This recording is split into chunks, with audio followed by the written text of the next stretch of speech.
My son bought me that. Oh Lord, what a Friday. Guys, welcome to 101. This is the Premier League show. I'm running late. I just literally shut that door about 10 seconds ago. So I'm running late. Drew's been here 5 minutes early, which I normally am, but apologies for running late. And let's get this sorted out now. Let's do a sound test, audio, everything is working. Yep, everything is working fine. Here we go. Yep, job done. So how's everybody, man? Drew, how you doing? Um, I mean, I'm not gonna lie. I've actually had the best couple of months in years. It's been amazing summer. So, I mean, Okay, Drew.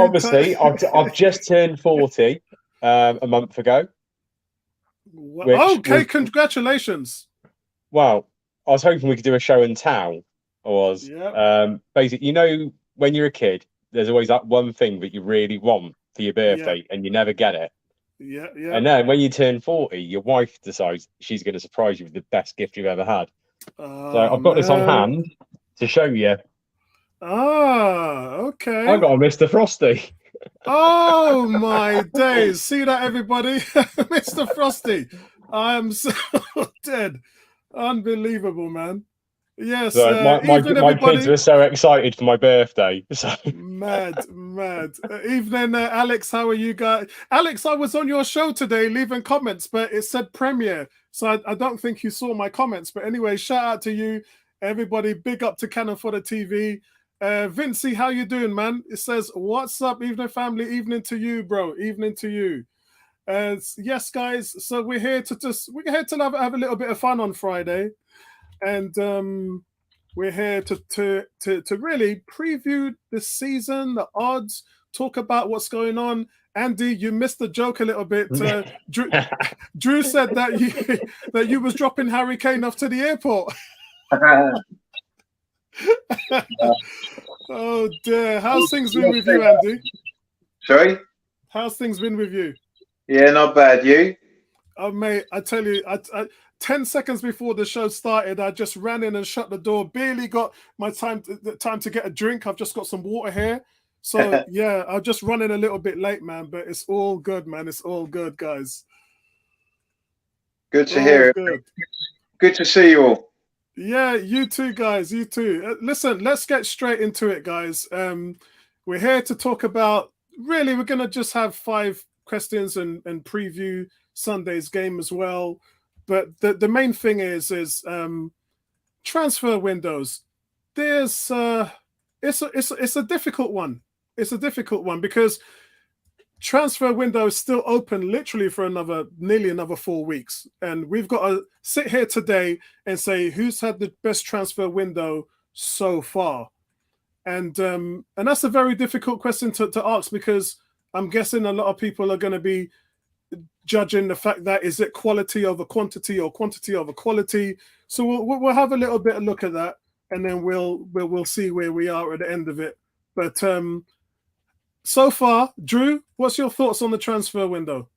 um, it's been quite a stagnant window, to be fair. I think the best signing of the window so far was City today, finally getting Varadol over the line. But I've got to say, the team that's impressed me the most in the window, they've been quick, they've been decisive, and they've got the players they wanted. Liverpool, and they managed to get rid of Jordan Ah, Henderson, so it's 3 wins for them so far. yeah. So Yeah, and you could obviously Arsenal have got all of their players. Real Madrid to a point have got all of their players. Yeah, Liverpool have definitely done their business. Um, I've just got to craft it. I mean, I watched obviously Szoboszlai against City last season, hmm. and if the rest of that Red Bull team were up for that game, him and Varadol are so good, Premier League ready footballers. But Szoboszlai for was it 60 million in the end? Yeah, that's That right. Yeah, could be the signing of the summer. I think he is a phenomenal player. he is. He is. I just wanted to ask you from the Arsenal fans, how often did Jesus get injured with Manchester City? Because for some reason, as soon as players come to Arsenal, It happened with Danny Welbeck. When Danny Welbeck was playing for Man United, never got injured. And as soon as they walked through the door at the Emirates, they won them. You can't even make this stuff up. So from what I can see about the Jesus injury, it's another hamstring problem affecting his lower leg as well as his knee. Yeah, because they're saying it's roughly it's in the same area as a knee injury, but it's just minor. Yeah. They're saying it's 3 weeks. That about 18 months before we sold him to you, he picked up a hamstring tear, and he's never been able to stay fit for more than 5-6 games on the bounce, not fully fit since. But you get this with players that are built like units like that, because he is a muscular lad. Aguero had the same problem. When the hamstrings tend to go, it's a few years of hell, quite honestly. So I'm just quite glad that we offloaded him to you for nearly 50 million now. Yeah, literally. That's your problem. Buyer's remorse. Yeah, I mean, the thing is, like, everyone's kind of happy with the production on the field, but now we just don't know where we're going to go with him. The difference is 5 deep at the position. We got 3 strikers in terms of Jesus, Balogun, and Nketiah. But then you've also got Havertz that can fill in, Trossard that can fill in, Martinelli that can fill in. So you've got a choice. Can I just point something out though? Havertz cannot fill in as a striker. We've learned this from his time at Chelsea. He is not a striker. Yeah. But he filled in there. He'll do a job, but he's not recommended. I agree with you. It's not something that you would say. I think Arteta is going to use him in the right way, which he could be a very good signing. Yeah. I mean, I'm hoping he isn't, because I've got I've got too much money on no London teams finishing in the top 4. So I'm hoping it all blows up in your face and he's absolutely useless. So let's have your top 3 teams in the transfer window so far. So Liverpool, you'll say Liverpool? Liverpool. Yeah. Then it would be Arsenal. And simply just for Varadol, I would have to put City at 3rd. Oh, okay. What about you, Andy? Sorry, are you saying that you don't think City are going to win the title this year? Oh no! In the transfer window, we're 3rd. Yeah, in the title race, we've won it already. Okay, so I would suggest that arguably Arsenal have had the best transfer window so far, in my opinion. I think in getting Declan Rice and Timber and Havertz, they've bought real good quality that can improve their first 11. And I think, but at the same time, I look at it and say, I'm not sure how much better their first 11 is, but it's certainly now they've got stronger strength in depth. And the players they've brought in are probably marginal improvements on what they had before. I'm not sure Declan Rice is immediately going to be better than Xhaka was, because Xhaka was pretty decent last season. And he's their captain. I mean, one thing I have noticed with everything, there's a lot of captains that have left their clubs this year. Yeah. Liverpool have let Henderson go. Arsenal have let Xhaka go. Spurs are letting Lloris and possibly Kane go. Gundogan gone from City. These are big changes that teams. Not so many of the top sides have just let their captains go. Now, they may be coming towards the end of their careers, but these are still big deals. And players don't always come in and replace that impact that those players have straight away.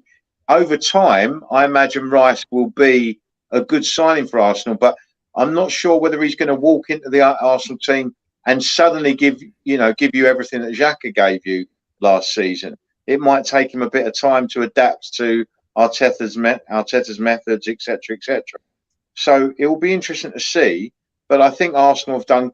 I think what Arsenal have done is made a statement to say we're going to act like a big club now and pay big money for big players and we're here now. Whether that improves them from second to first, only time's going to tell. I'm not convinced yet that Arsenal have bridged the gap, but they're certainly on the way to doing it, I think. City have obviously let a lot of players go. Gundogan, Mahrez, who else do you let go? Give me the list. I know there's a lot of them. Hang on. Well, Kyle Walker's supposed to be walking out the door, and so is yeah. This is the thing. We've had a lot of players who everyone's saying they've gone. They're still there. Yeah, is the thing. I don't mind seeing Kyle Walker go. I'm just going to put that one out there first off. Not because I don't rate Kyle Walker. Obviously, I think he's a phenomenal player. But I would actually like him to have this one last season and maybe next year go to Sheffield United. That's what I'd like to see for Kyle Walker, because I think he deserves to retire at his club. It's Bernardo Silva's the other guy, Andy, by the way. Sorry? Bernardo Silva's supposed to be going Saudi Arabia. Again, he's rejected Saudi. Yeah. Yeah, he's rejected Saudi. PSG are obviously floating around like a bad smell for him, but for PSG to buy him, they need to move Mbappe first, which, let's face it, he stands to make 100 million in loyalty bonus if he doesn't leave PSG. So I'm pretty sure Mbappe's going nowhere until next summer on a free transfer once he's got his 100 million loyalty payment. So I think Bernardo Silva's going to be at City for another year, because Barca aren't going to pull the money out, are they? Yeah, well, I mean, we said that for Rafinha, but somehow they find a way. And to be honest, looking at what Real Madrid has done to their team, if Barca don't get some deals done, then yeah, they're going to have 120,000 people in that stadium that's going to be pretty happy with them. And as you know, they play to the fans, don't they? Their president, he doesn't care about anything else, managers, coaches, or anything. They only play to the tune of the fans. So for you, Andy, it's Arsenal. Yeah, I mean, as I say, Arsenal, I think, have done good business. I'm not sure that their business is necessarily going to improve the first 11 greatly, but they've bought strong first 11 quality players, and I think that's what they needed to do if they're going to have a chance of bridging the gap. Well, time will tell. I'm not convinced Arsenal are going to do any better this year than they did last year, but we will see. City, I mean, they've brought Kovacic in to replace Gundogan. Now, in my opinion, Kovacic could eventually be a decent signing. He's a decent player, but he's not Gundogan. Gundogan is top class, and I think that will be a miss, I think, for City. But I mean, bringing in Guardiola, well, I mean that's basically arguably the best centre half in Europe. So certainly the potential to be.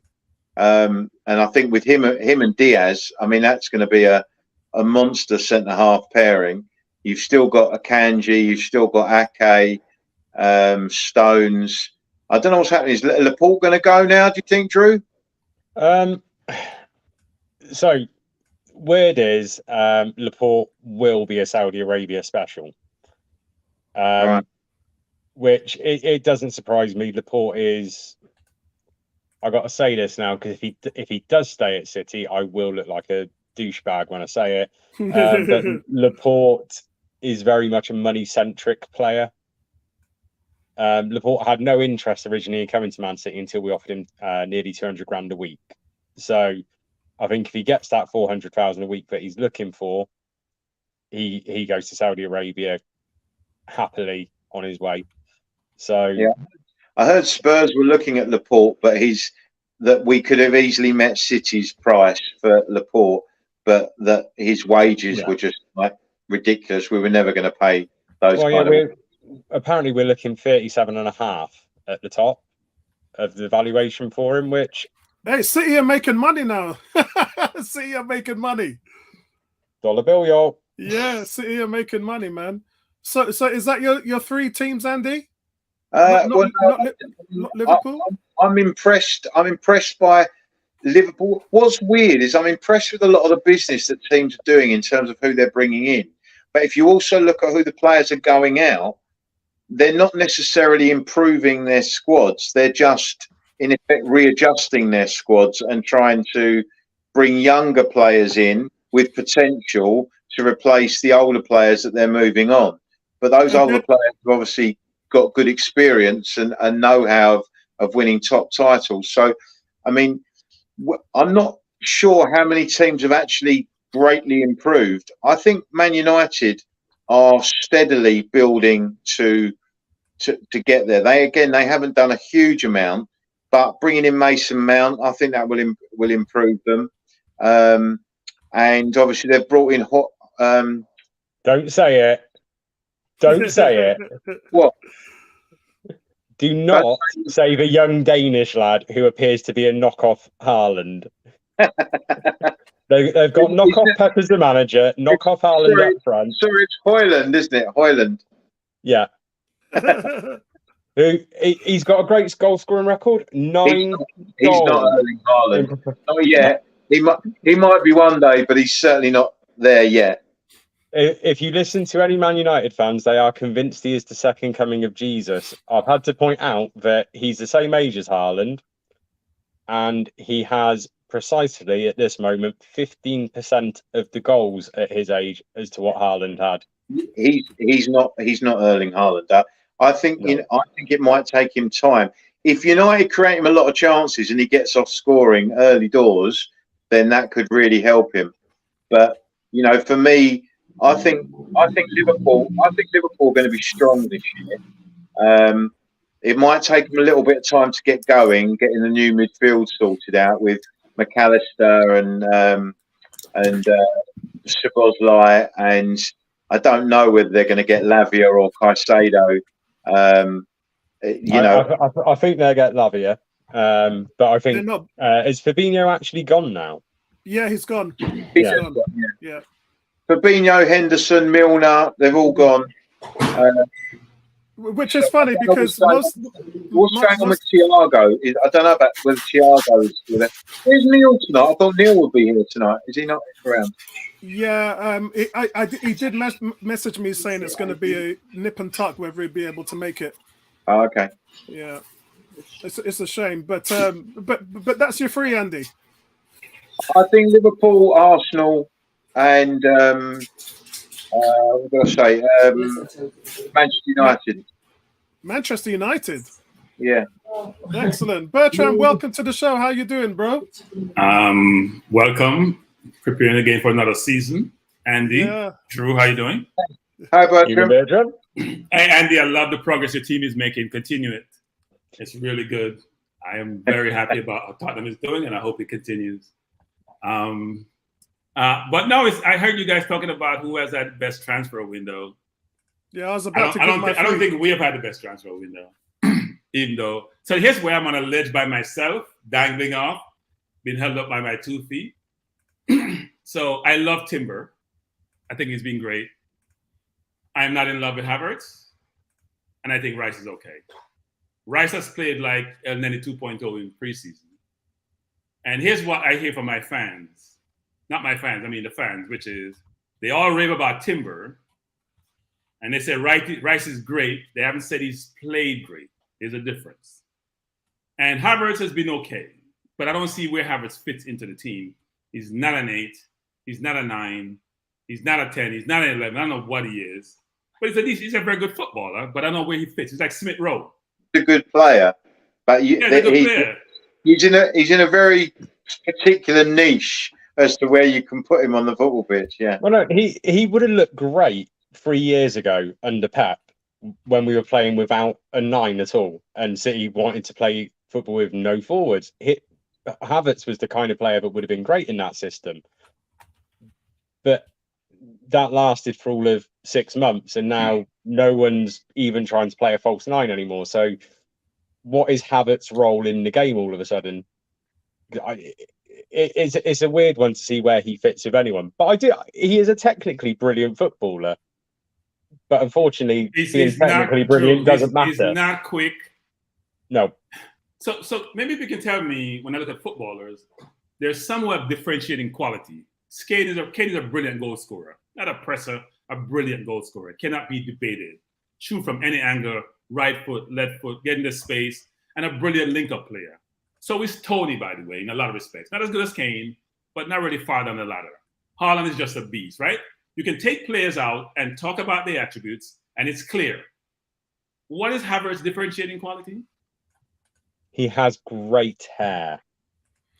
No, I'm not going to answer that because I've already answered that on 2 streams already, Bertram. No, but it's a different stream, Apollo. We can have our perspective. We paid £65 million for him. I sound like a broken record if I carry on, so I'm not going to go there, man. Havertz is a very technically gifted player. He's a very good player. He is a good player, but I'm just saying, here's the thing, Andy, everything we do is about City. Let's get that clear. It's about Man City. It's about nothing else. We're trying to top Man City. As such, you have to have players who are as good as City's players. Because Pep is a better coach than Arteta at this point in time. So what's the differentiating quality? I have to have better players. They employ the same system. He copied Pep's system. When Pep has his book open, he looks over. And when Pep closes his book, he's in trouble. But the last time we played City and Pep played De Bruyne beside Haaland, he got in trouble because he didn't know what to do. So let people don't tell. When you look at the team, the question is, and Pep just bought some ridiculous centre back to enhance his team. Granted, he's lost Gundogan. He's lost a few players, which make it challenging. But guys, we have to be fair. We're trying to compete with Man City. And the acquisitions we have made, if we had bought Lafia and Kudos, right? And we had bought Timber, and we had bought Tony, I'd be very, very excited. But you wouldn't have Tony until February. I'm fine with that. I have Jesus, who's injury prone, by the way, and was injury prone at City. And Yes, I have Nick Kitty to yes, and I still can't believe that you paid 50 million for him, but you did. He was injury prone at City, and he's injury prone with us, and he's not getting worse because the same knee is injured. That's concerning. And Ketia, to me, Apollo loves him. He's okay. He's a good forward. He works hard. He doesn't know what Jesus does. In fact, Jesus probably should be playing the 8 versus playing the 9 because he loves to come back deep for the ball, and he's never in the box to put chances away. So when people give me a hard time about Bertram, I hear Cam already. I'm going to hear 18. Boy, you're so negative again. You start off with the season being negative. I'm going to have my own independent view and call it like I see it. We have a very good team, but I'm not sure we made the right acquisitions in the right places to catch City. Rice and Partey. Partey's a better player than Rice. I don't care what anybody want to tell me. Partey's better than Rice. And we're going to have the British bias again about the players. He's better than Rice. And I watched him close up. He's better. But they're similar players. Where is the dynamic 8 that I need to go by people and score goals? Partey is what, 30? I know. Yeah. 35, not 30, 35. He's 30 and his birth here, but he's about 35. He's not. All right, guys. Let me give Andy, before you go, let me give you my top 3 teams in the transfer window. First of all, I'm going to go with Arsenal. I'm not going to go too much into depth because I think Drew, Andy, and Bertram has pretty much covered that. Declan Rice, new for him because he's never played the number 8 role before. The worry was that he was going to be at the 6, which is where he's done all of his work, and then we're going to lose Partey. But Partey, Rodri, and Casemiro were hailed as the best 3 DMs in the league last season. So I just don't understand why we were thinking about getting rid of Partey and why we were dangling him to the Saudi Arabian teams and waiting for the correct amount of money to come in. If you were a Man United fan, there's no way anybody would offer you enough money for Casemiro. And there's no way City would be even entertaining taking money for Rodri. So why on earth were Arsenal dangling Thomas Partey? It's beyond me. Anyway, that's all gone. It's all blown over now. Urian Timber, fantastic signing. And he's filled in straight away because he's playing the position that he always has done with Ajax. So for him, very smooth transition. But with Rice and Havertz, transition's not going to be as smooth because you're asking them to do different things. But I think they'll get there.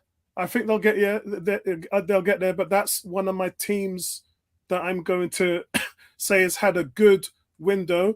The other 2 teams is, for me,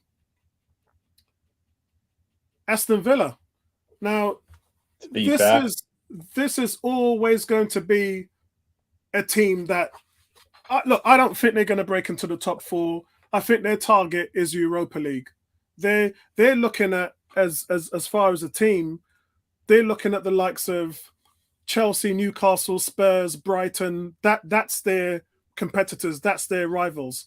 And if they can finish within that mix, if they can get in the top 6, then that's their target.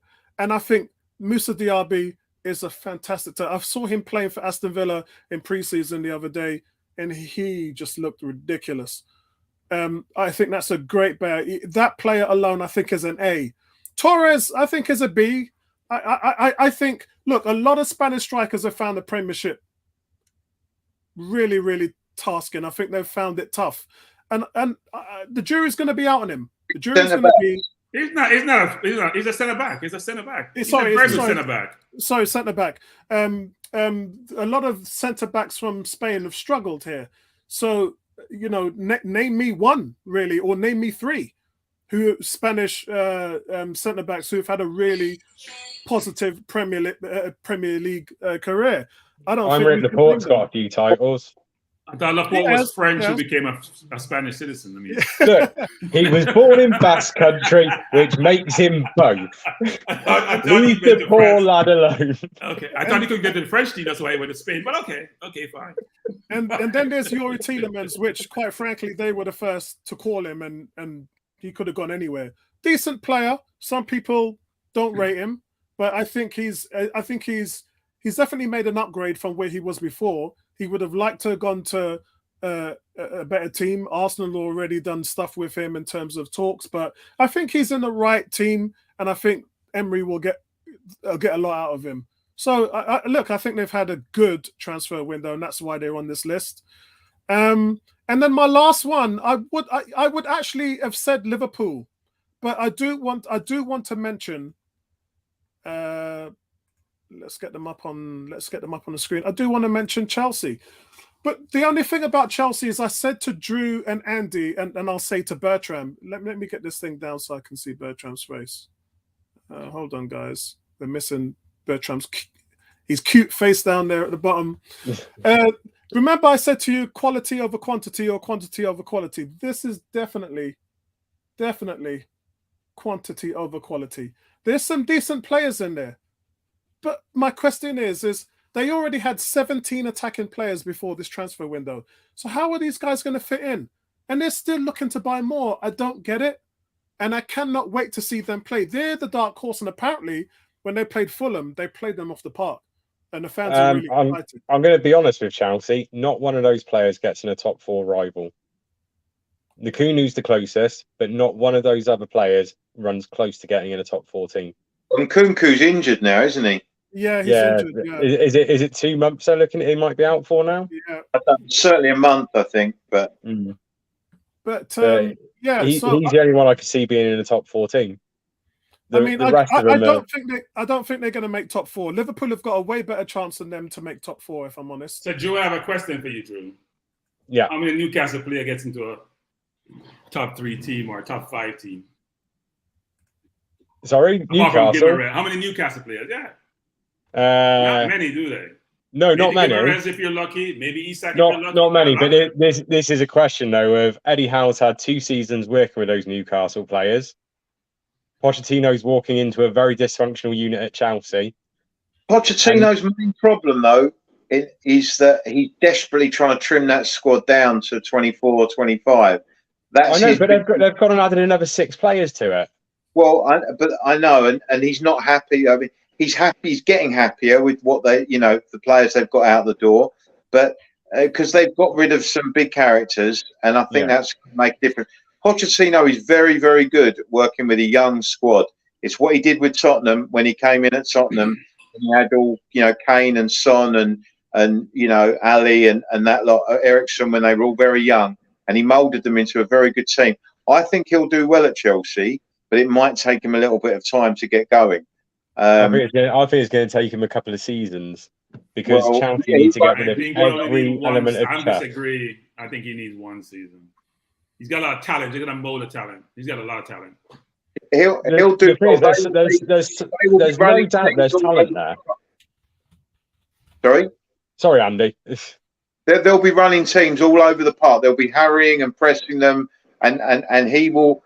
He's got, you know, the youngsters will run and run and run for him, and they'll run through brick walls because the players like Pochettino. They always get on well with him. So I think they will cause problems without troubling the top end. They won't challenge for the title. I don't believe. We all thought though that the last former PSG manager that managed Chelsea, Mr. Tuchel, we all thought that the players would do the same for him.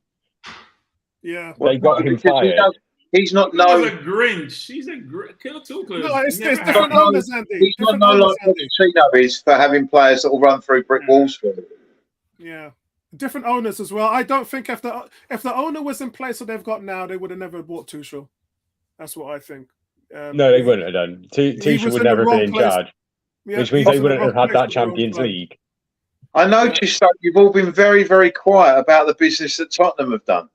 Well, we're coming on to that. That was actually my next question. What business? We're only looking at teams that have improved at the moment, Andy. We bought James Maddison for 40 million, which in my opinion is a much better signing than Declan Rice for 105 million. That's true. That I agree with. Good player. Much better signing. I'll give you that. I said to Andy on the chat that the thing about Spurs is Son and Kane have been crying for this transitional creative player for years, and now they've got Maddison. They're talking about Kane walking out the door, Son's legs have gone, and all this, and it's absolute rubbish. If they actually keep the team together, I think offensively they'll improve. Which, considering they were the best two strikers in tandem in the league the year before last, in terms of their production. But I look, I'm not going to lie. I think Spurs' problems have been in the midfield, and I need to see some midfielders not come just through. midfield. The defense has been. I think the one problem I've got with Spurs. I mean, I actually think we've done decent business. The goalkeeper's good business. The Maddison's good business. We've made Romero, Porro, Kulusevski. They've all been made permanent. I think we've done good business. We're apparently on the verge of signing now Van der Ven from Wolfsburg for about 40 million. That is a good signing when that's over the line. He's top draw and he's lightning quick. Now it might take him time to adapt to the Premier League. He's still very young, 22, but I know Liverpool are after him as well, and so. If we get that one over the line, that's a big signing, and it's what we need, a left-sided centre half to go with Romero. Sorry?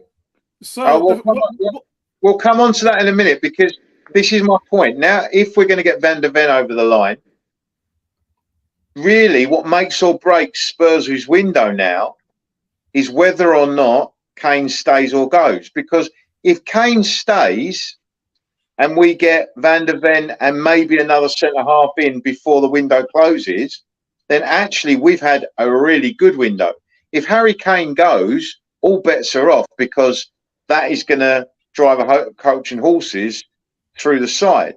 I think given time, Postecoglou can make it work, because I'm not sure Harry Kane is particularly suited to Postecoglou's style of play, in terms of harrying, high press, high intensity. But you take Harry Kane out of Tottenham and that's 30 goals gone there, and that's difficult to replace. But here's the thing about it, Andy. So wouldn't Maddison, who's going to give you 10 to 15 goals, maybe even more, frankly, and Richarlison, who gave you 10, 12 at Everton, would that make up for Kane's 30? No. Yeah, I don't think it's about that, Bertram. I actually think it's about strengthening the other areas rather. No, there's no depth in their team. Even if there's no depth, there's no depth. So what I'm saying, Andy, is if you sell Kane and bring in 2 quality players, or maybe 3, with the money in this climate, you're talking about 2 quality players, 40 million. Well, part of the problem is because Kane is 30. and people don't want to pay over. I mean, Kane. If Declan Rice is 105 million, Kane should be about 300. But because he's 30, you're only looking at around about 100. Yeah. And Munich don't even want to pay that. I mean, my understanding is they've made a last final offer tonight or this afternoon of 100 million euros plus 20 million euros in add-ons, which is about 86 million plus 17 million in add-ons, based on Champions League performance, various other things. So that does get to 100 million if you include the add-ons, which may or may not be included. Now, whether that's going to be enough for Levy, I don't know. But my view, my own personal view, is I have a different view to a lot of Spurs fans. A lot of Spurs fans say we should let Kane go and get the 80 million in or whatever it may be, because if we keep him for next year and he walks on a free, we lose 80 million. My view is he goes to a Premier League rival as well, remember? Yeah. Possibly. And I think he'll be at United if you let him go for nothing next summer. Well, my belief is that Harry Kane's wish is, unless Spurs make some miraculous step forward this season, my belief is that Harry Kane would go to Manchester United on a free next season. That's what I believe. But if Harry Kane was to stay, so I've got a lot of time for Postecoglou. He speaks very straight. He tells it like it is. And the players seem to really like playing for him. And he will play an exciting brand of football that the Spurs fans will enjoy watching. Now, it may be that we'll lose games 3-2 and 4-3 because we're entertaining at one end and we're still letting goals in at the other. But I think we could do all right. I think it might take him a few months to get his methods across, and it could mean that we're behind the game. But I could see us coming with a wet sail at the end of the season, as Liverpool did at the end of last season, to try and squeeze to 5th, 4th, whatever it may be. I can't see us getting any higher than that. My question to you, Andy, is you're one of the few Spurs fans that I know that would rather keep him. Yeah. And for me, I've never felt, even with the best Arsenal players, of all time, I've never wanted to keep anybody who wants to go. If somebody wants to leave the club. Well, Kane has not actually come out and said he wants to go. Now, come on, we know he wants to go, Andy. Come on. No, that's not true. He has never said he wants to go. He hasn't. In fact, why would he want to go? Why would he want to go? I'm not buying that. I'm a free agent next year. Why would I want to go? That makes no sense. Yeah. As far as I understand it, Kane actually doesn't care whether he goes this season or not. Kane is more than happy to stay this season and go on a free next year. He's more than happy to do that. What he's come out and said is, he's happy to do that. Look at the size. What about last summer? What about last summer? When City came in 2 years ago, I defy you any player in the world that wouldn't want to play for Man City and possibly. I'm Rice, by the way, Rice. Kane wanted to go 2 years ago to City. We all know that he wanted to go. Levy blocked it. Back then, Levy was holding all the aces. Now Kane's holding all the aces because he can do what he wants. Quite frankly, it's basically going to come down to him. I think this all comes down to, over the next few days, tonight. Supposedly Munich have set a deadline of midnight tonight for Spurs to accept their offer.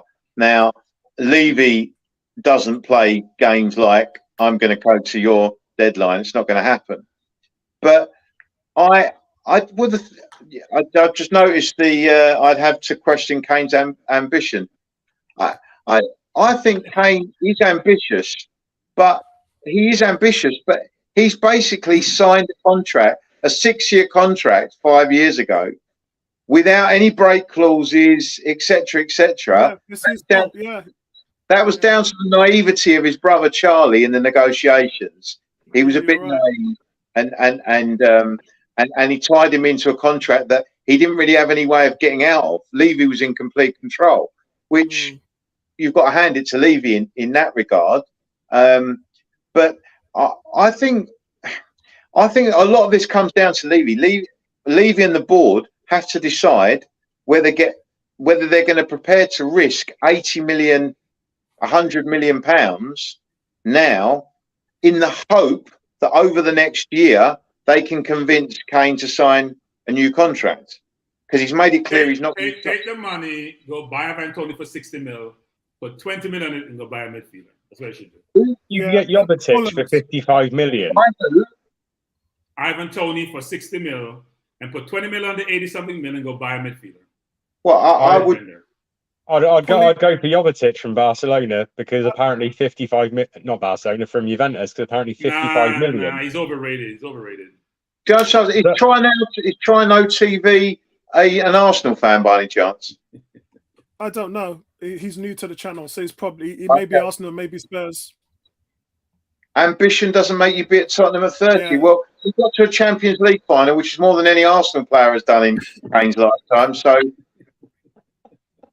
we didn't say Arsenal players have ambition. We didn't say we had ambition. He's also been a Premier League runner-up, which is better than Andy, anything Arsenal did last year. we don't call it runner-up. Arsenal was runner-up last year. I thought we didn't have a great season. We don't And they were in a Champions League final as well in Kane's lifetime. Remember? They lost 2-1. I mean, it was 2006, but that was 17 years ago. Yeah, to be fair, Apollo, we all had our own hairlines back then. Yeah, we did. Yeah, we didn't get out of bed and go, "Oh, my back." Guys, nobody cares about runners-up. Ain't nobody no runners-up business. Let's face back. Arsenal have done no more than Kane, basically. Any Arsenal player. We won the FA Cup. We won the FA Cup, Andy. It doesn't matter, Andy. We won the FA. No, not once. In the last 3 years, there's once. We won the FA Cup. Kane hasn't won diddly, except Premier scoring titles. No trophies at his name. Just to go back to the Harry Kane. He's a brilliant player, and he should go to Bayern. Let me have Drew make his thing. I don't understand why everyone wants him to go to Bayern. Why would you go to Bayern? For what purpose? Go there, sign a 2-year contract, go and win the league there, probably win the Champions League, come back, bring the Premier League scoring win the Bundesliga, which they win every year. What is that showing people? Why is that showing? I said Champions League. I didn't say no Bundesliga. I said Champions League. I said Champions League, not Bundesliga. I don't want him to go to a hard time rival. last year. Wait. They gave City a hard time. They gave City a hard time last year. We all know he wants to go Man United. Can I finish, please? They have dynamic wingers. They need a center forward because they don't have one. Yeah, I know. They need a center forward. They don't have a center forward. I know what Bayern Munich need. Yes. But I don't understand why people think that Harry Kane would show ambition to go to Bayern Munich. Why? It would be like going to PSG at the end of the day. But he's not showing ambition staying at Spurs. To me, Harry Kane's ambition lies in the Premier League. He should want to break that Premier League goal scoring record, which he can do at Spurs. Now, I would understand if next year he wanted to maybe go to Man City if, say, Haaland was to move on to Real Madrid. I don't think it's going to happen next year, to be fair, but it could. It is in his contract. But if Kane became... The only place Kane's going to go to pretty much be guaranteed trophies is Manchester City. No one else in England is guaranteeing you a trophy. Bayern is guaranteeing a trophy. And to win the Bundesliga or Ligue 1 with PSG, I mean, so what? They do it every year. Andy, what's that proving? Andy, 1 second. Why go to Real Madrid to go play except for Champions League? Who cares about La Liga? So because at least in Spain, you've got Real, Barcelona, Atletico have all won the title. No, you have two teams. I'm going to be honest. I'm actually with Bertram on this. You have two teams. The Atletico is once in a while team. You have two teams. Sorry. Okay, all right. But at least two teams do win it. Two massive sides. Yes. In Germany, Bayern Munich win every year. They've won every title. Dortmund should have won last year. They gave it away. They should have won last year. Yeah. Dortmund should have won last year. I know, but they didn't, did they? Right. Yeah, they messed it up, man, in horrible fashion. Guys, we have spent too long on this, so we do. Everybody's had their say, and I think that's what's important. I've got to stop it there, otherwise it will just drag on. We've all heard all your points, and I think some of the points are very valid. Drew sides with Bertram. I think you're both pretty much balanced in your views. The question is which team has struggled the most in this transfer window? Drew. West Ham. Yeah, you know what? Snap. I was gonna Yeah. I was gonna obviously wait till last, but you've already said it. They're the only one that haven't bought anybody. Andy? Yeah. Well, I mean, West Ham haven't bought anyone, so yeah. I mean, they're the only one. They've got £105 million from Arsenal, but everybody knows it. So everyone's demanding top dollar for their players, and that's the problem West Ham are finding. What Southampton want, whatever they want for James Ward-Prowse. 30 million. Sorry, they want 30 million for a 10 million player. They don't want 30 million. They want 40 million. West Ham have offered 30 million. Oh wow! It's 37.5 with the add-ons, and the add-ons are the stumbling block apparently. Drew with the decimal point. They're getting some of their own medicine. I don't feel sorry for them. They just want with rice. You dish it out, you get it back. That's all it is. But he's the best free kick taker in the Premier League. If that's all he can guarantee do, you at least 5 goals. Yeah. In the Premier League, that's a lot. They're after Carlos Borges from Man City as well. I mean, they're after a lot of players. Borges has left today. Where's he gone? I believe Ajax. Yeah, he's Ajax. 15.7 for him, or 17.5. They also want Harry Maguire, but I've only offered 20 million or something, and United turned it down. They won't take a penny less than 30, which... Ooh.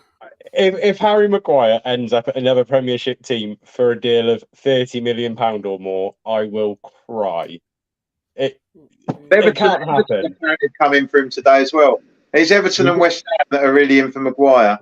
There was links with Spurs as well, but I'm not sure. He makes 200k per week. That's a tough pill to swallow. The problem. Right. The thing is, if Harry Maguire rocked up at Spurs, would you just forgive Eric Dyer for every performance he's ever had? Well, you see, insist that he goes back into the It depends on which Harry Maguire you're talking about, because Harry Maguire for England has been a rock. It's just Harry Maguire last season at Man United playing a very high line was a problem, and the problem is Postecoglou plays the same way. So I'm not sure. Don't say last season. Harry Maguire has been turgid for Man United for about 3 years. Let's not just give it a one-season thing. He has been awful for years. It was an awful buy. Sancho was an awful buy as well, even though I still think he's got talent. No, he wasn't an awful buy. He was tearing up the Bundesliga. It hasn't worked out. I wouldn't call him an awful buy. He is awful. No, he wasn't an awful buy when you bought him. It may not have turned out well in the Premier League. But if you look at his Bundesliga stats, they were off the chart. Assists and goals. So I can say it's an awful buy. Yeah. Which we have just had the debate about this. It isn't a great league. Yeah. There's got to judge one amazing team in Bayern Munich. There's one very good team. It's a mixture. It's a mixture in terms of what you get out of the Bundesliga. You got to be careful. Don't get me wrong. When I was talking about the Bundesliga, I mean, I've got a great affinity with the Bundesliga, and so I like the Bundesliga. There are some good teams in it, but Bayern Munich are just that much stronger than all the others get put together. That generally they will get over the line every season in the league because of the financial power. Andy, isn't that a little bit hypocritical of us? Isn't that hypocritical of us? Oh yes, no, I'm not saying that we don't have the same problem here at times. You know, you had the Liverpool era, you've had the Man United era, you now got the Manchester City era. I mean, you notice carefully, I'm sticking to clubs outside London. Is that because none of you are going to be in the top 4 next year? Who? What's that? Sorry, I'm just coming back to the fact I may well have lost myself £100 with that ridiculous bet. But well, what was interesting is you said that, and then you said you think Arsenal are going to finish in the top 4. So no, I don't. No, I think Arsenal will finish 5th. I think it's going to be in what the United, in what, the City, Liverpool, and Liverpool, Newcastle, City, and United will be the top 4. Hey Drew. It's Friday evening, I know. It's normally when you get your thing on in the UK, you go to the pub, you get off work, and you drink, and you have had too many tonight. To come here and talk about us not making top 4. Really, Drew? Really? Bertram, you thought you've had a terrible transfer window 20 No, minutes I didn't say ago. we have terrible. I said Timber is a brilliant buy. Rice is at 92.0 so far, and I don't know what Havertz does. But I didn't say. And actually, I have to love say Timber. this, right? And by the way, Apollo is not correct about this. Apollo said Timber is playing his position. No, he plays centre back for Ajax. He's playing right back and left back for us. He's not playing centre back. You've also got to deal with Champions League football this season. And we have depth, we have quality, and that's why we bought all these players, that we get in depth. You brought Yeah. 3 players doesn't mean that you now have depth in every position. We're gonna buy Raya. What are you talking about, Drew? We buy the goalkeeper we don't even need. What are you talking about? I know, which would make me question what the point is in Ramsdale, who I'm going to be honest, I don't think Ramsdale's as good as everyone else in the country does anyway. But No, look, Ramsdale makes a mistake almost every. Wait, Ramsdale makes a mistake almost every single game. What happens is he doesn't get burned by the mistakes. But if you're a coach, you know at some point it's going to happen. Oh, look, we're back on Arsenal again. But we just spent half an hour on just one player. We spent actually, Andy was telling me about his team who we thought had the worst transfer window, which is I think he agrees true. It's West Ham.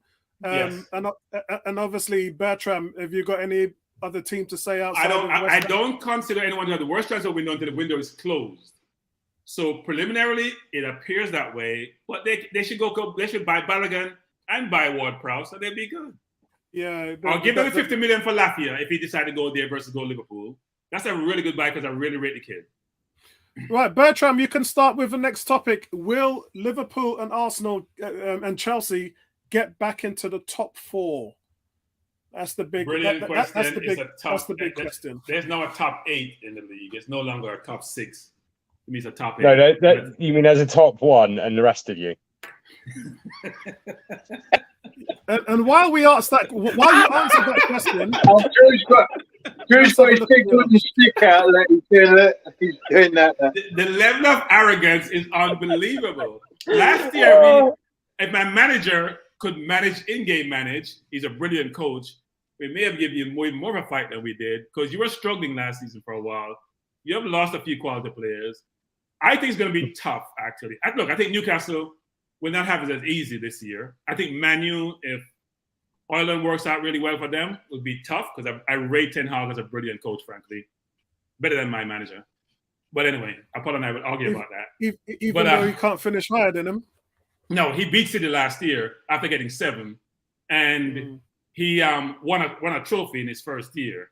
So he should be given kudos. And by the way, he does have a strategy. He had Fred, Mark, De Bruyne out the game, play a box and 1 on City, which we had no clue about. We played the same way against City and get a serve cream. But anyway, we won't go into this logistics and specifics about these things. I think it's going to be tough. I rate Poch a lot. I think Poch is a brilliant manager, especially a people manager. And I think Liverpool, if they can get another midfielder, will be tough because they have a lot of people up front. I think Núñez will be better this year. I think Salah played well for the second part of the year. I think Diaz is going to be very, very good. I don't rate Gakpo. I think Jota, I don't know, I get grief about that. I think Jota is very, very good. They're good up front. McAllister is a very good player. How you get it for 35 million, I have no idea. I don't know the kid they got from Germany, so we'll see what he does, but I hear he's pretty good. They get Lafia. That's a good team. Now, their defense is still not improved. It's not the same Van Dijk. I think he's lost 2 steps. I don't know about their defense. Trent Alexander is not a defender. He's a midfielder. He can't defend himself. So they may be good going forward, but can they defend? That they haven't bought any good defenders.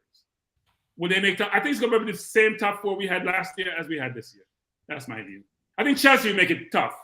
Jackson is. People don't realize that. And Kungo is good. Jackson, I watch him play. Cool finisher. Play on the last shoulder. Get behind defense. They have a decent midfield. They have a very young team. They'll be a decent team. But I think it's going to be the same top 4 as we had last year. And by the way, if Tottenham improve their defense with that front 4, they get buy a really good midfielder, get some good defenders. They don't have the depth they need, so they can't afford injuries. They could also compete. And by the way, guys, don't underestimate Emery. He came and took it from Gerard and made Gerard look like he's a high school coach. He was brilliant in the second half of the season. He's bought really well between Torres and Diaby. He got the free player from Leicester, who I don't rate either, so I gotta qualify that. But I rate what he had. Watkins is playing brilliantly with Ramsey and others. They have a very good team, and all you gotta do is beat the lower half teams and hold your own against the top teams, and you're in the mix. So but I think it's the same top four we had last year. I don't think we're gonna have a change in top four. So Andy, let's have a look at before you sort of have your say about Liverpool and Chelsea, and let's also remember Liverpool had the strongest finish in the league towards the back end of last year outside the City. So we've got Man City who are favourites, Arsenal second, Liverpool third. So the bookies are saying Liverpool are going to be the one to get in, and I'd have to agree with that based on what I saw at the back end of last year, based on what I've seen them do in the transfer market so far this year. Manchester United in fourth, that is going to be really down to how much Chelsea, Newcastle, and Newcastle ain't even improving at the moment. In fact, they've sold as much as they've brought in. St. Maximum's going to be a big loss to them, even though they weren't utilising him anyway. And they had quite a few injuries at the striker position with Alex. So I'm going to say that this is pretty fair. These odds at the bookies are pretty fair. Chelsea 5th, Newcastle 6th, Spurs 7th, Brighton, and then Villa. I think Villa should be higher than they are. I think Villa overall Brighton. You know what? I'm going to flip Liverpool and Newcastle, actually. I forgot Newcastle has Champions League this year, so it's going to be tougher for them. I don't think Newcastle are going to focus one iota on the Champions League, though. But you got to play your best in the Champions League. You can't go and get beaten. And he's been given an ultimatum by his owner saying he's got to become number one eventually. Yes, well, yeah, you've got to do it eventually. But do you go out and get spanked in the Champions League regardless and forfeit your league position, or do you prioritise the league to get more Champions League football the following season? That's a good question. Eddie Howe's a pragmatist. He's not going to put all of his eggs in that Champions League basket. And also, Drew. But yeah, there's a bit. I think it's a bit of a naive thought, because when the Champions League comes round and the players hear that music and they get all the media and the press coverage talking about Champions League, all the top players will want to play in the Champions League. That's why they're there. So apart from Tonali, which one of them's got Champions League experience? But they all want it. They all want it. They want to play in the Champions League to then say they've played in the Champions League. Oh yeah, but do you want to get spanked and kicked out the Champions League and lose your chance of getting back there the following season by putting too much pressure on yourself to qualify from a group? Newcastle, Howe's built a very good team framework at Newcastle. They all work for each other. They've got a good understanding. I don't think anyone's spanking Newcastle, either in the Champions League or anyone else. They will give anyone a game. And I think that you'll find that the players themselves will really want to play in the Champions League, because I think, unfortunately for Newcastle, I do believe it will affect their league form over the course of the season. I think they will want to play in the Champions League, and however pragmatic Howe might want to be, he will find it very difficult to tell his best players, I'm not going to pick you for the Champions League game. I'd say that Newcastle and Arsenal both have the same problem with the Champions League. Arsenal are better equipped for it. Yes, I agree with you. Neither of them are 100% equipped to compete on two fronts. Arsenal not for a title challenge and for a long Champions League run. Newcastle not to get out of a Champions League group and maintain their league position. It's a weakness that both of them have got. And they both need to work out what means more. So Newcastle, they brought in Sandro Tonali, didn't they, from AC Milan for 52 million? Yeah. So and they haven't sorted Harvey Barnes out yet. No, Harvey Barnes is through the door. He's through the door now. So they've got Tonali and they've got Harvey Barnes. That's not enough, man. And they've brought in Livramento as well, the Southampton. Right back from Southampton. And I really rate him. He's very good. No, he's very good. But the problem is he's also in the same position as their player of the season last year, Kieran Trippier. Yes. But Trippier can play left back. No, that is true. And Trippier can also move further up the field. He is very multi. But also at 32, he's not going to be able to play every Premier League game and every Champions League game. They're gonna rotate them, I would imagine, during the season. Knows. And because Trippier can play both sides, that means that they can rotate the fullbacks generally. So I think Newcastle are going to be all right, but I do think that it might, over the course of the season, they might slip to 5th or 6th. So, guys, let's come to a consensus. Do we all think that Liverpool are going to be the team out of them and Chelsea who gets in? Yes. I think Liverpool gets second. Yeah. Okay. Liverpool gets third. Remember, Chelsea and Spurs are not in Europe this season, and that will help their recovery in between league fixtures. Were you in Europe last season? Spurs were, yeah. Yeah, Spurs were. Yeah, I must have missed that. No, they beat Arsenal for that. I'm so sorry. We got to the last 16. We got knocked out by, I can't remember who we got knocked out by. Milan? Was it Milan? Milan, yeah, we got knocked out by Milan, didn't we? Sorry, we were just too busy winning. I'm going to get hit by some kind of footballing power. Guys, come on, let's talk about Arsenal City preview. This is going to be the opener this weekend. We're streaming the game live here on Sunday.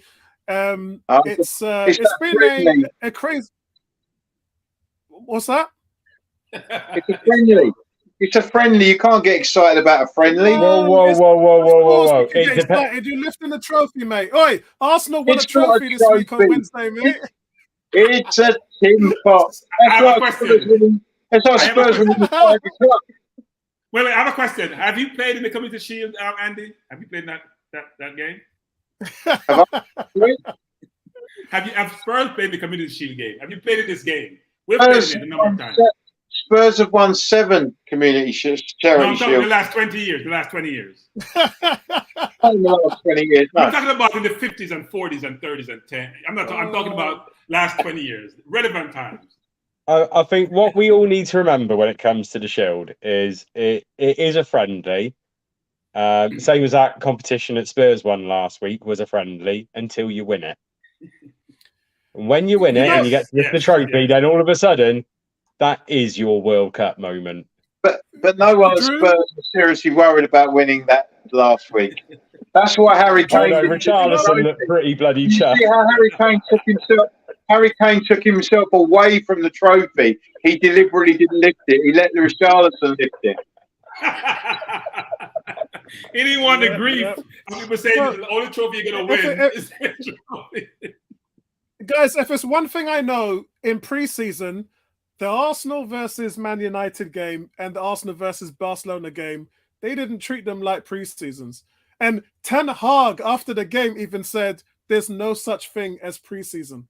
He said, every game we play is competitive. He won, so and he ran us I can over. see you guys smiling, especially Andy, but some managers don't believe in pre-season or friendlies. Some managers say... No manager believes in a pre-season.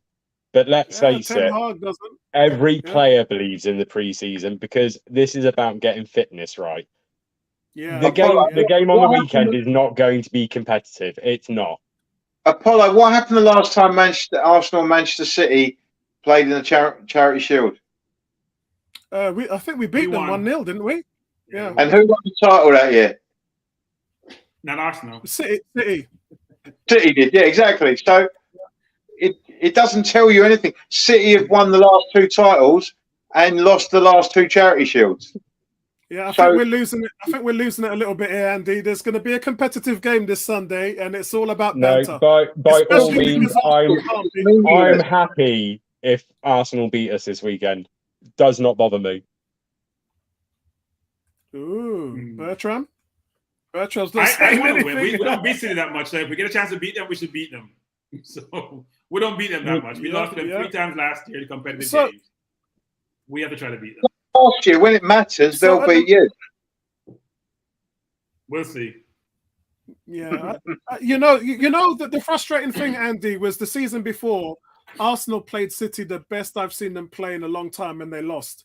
And then there was that foolishness with Xhaka and Gabriel with the penalty and the red card and all of that. It's like it's like we were begging to be beaten by City. We've just got a mental block when it comes to City. And so last season, with that being said, everybody was thinking, yeah, you know, this is it, and they just didn't turn up. And Do you know how many that really Andy, have beaten City in the last 3 seasons? No, Andy, I was going to that, Yeah, Andy. 4 times. We should adopt Spurs philosophy, which is this. You play counter-attacking football. We're trying to press City and their press resistance, and my manager has no contingency plan. He presses, and they beat the press, and we are vulnerable. And he hasn't learned the team that beat City are the ones who play counter-attacking football. I hate it when Bertram's right, but he's right. But that's you hate it all the time. You hate it all the time. I don't hate it every time you're right, but you are definitely right about this one. Until Arteta actually wisens up with his tactics and realizes that you have to go front foot against it. You have to play them man for man at every position of the field. You have to pressurize them. Until Arteta does that, Arsenal aren't going But Spurs have to play consistently get the counter-attacking result. football. So what Spurs does is be very tight in the middle, create no opportunities. When we get the ball, Son, Kane, and whoever else go gung-ho up front. And City, because they're playing so high at the halfway line, they're vulnerable. With Son's speed on the left and Kane, who's very comfortable being the midfielder who's making those incisive passes. I don't think the Kane part's going to be an issue this year anyway. Yeah. Sorry. That's all right. That's gonna be tough. So, guys, Drew, let's talk about Man City. Any concerns for you? I know Kevin De Bruyne. Somebody mentioned that he's got a hamstring injury. Yeah, KDB's out up to 6 weeks at most, but I'm actually not worried, and I can't believe I'm saying that.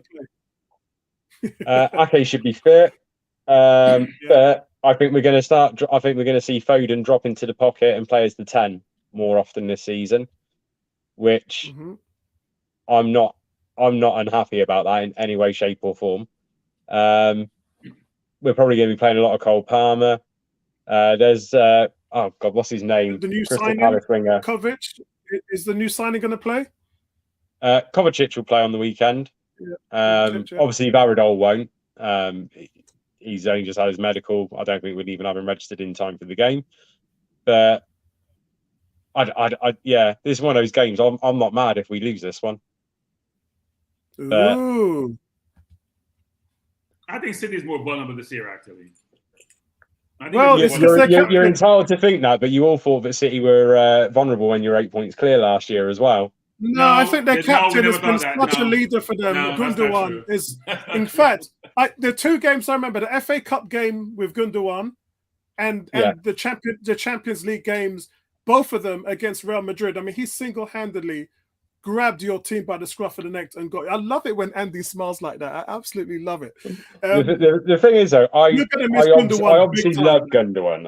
I genuinely have not a bad word to say about him, but 33 in a couple of weeks' time, he was having to dig into that for games that weren't as big and important as well. So, yes, he scored 11 goals? Oh, he did, yeah. But I don't think Gundogan's got the wow to go to keep replenishing. The guys, to be playing in that City engine room, you need to be completely fit and engaged at all times. And also, there were cracks last year in Gundogan at times. The final 2 months, he was brilliant. Either. Sorry? What was that, Andy? And his mic is messing up. Sorry? You weren't coming through clear a while ago. I just said that he left and he couldn't possibly top what he did last season. Yeah, good point. I like Kovacic. I think he's a similar player. He's not as good. There's no escaping that. He isn't as good.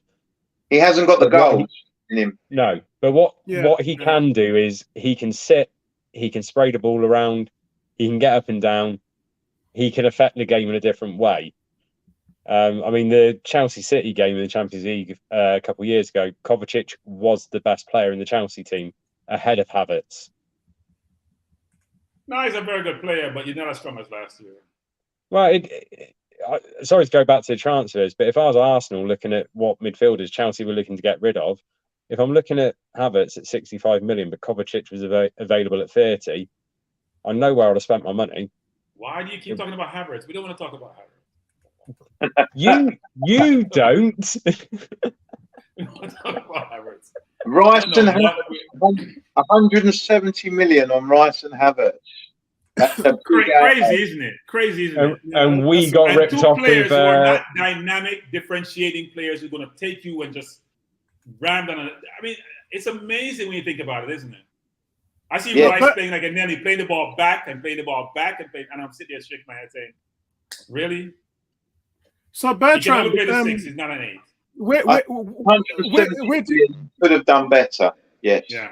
So Bertrand, where do you see Arsenal? Balogun is nursing a foot injury, so we're not going to see him. He's been apparently nursing an injury for 10 days now, so he hasn't played as much of a bigger role as I thought he would in preseason. They don't have many injuries. Where's Zinchenko? Injured. No, he came back to training today. Him and Nelson was in training today. He's getting ready for the game with Shevchenko next week, isn't he? Yeah. The game for Ukraine. Yeah, he's injured. He's injured prone. Do you think he's playing Nketiah up front?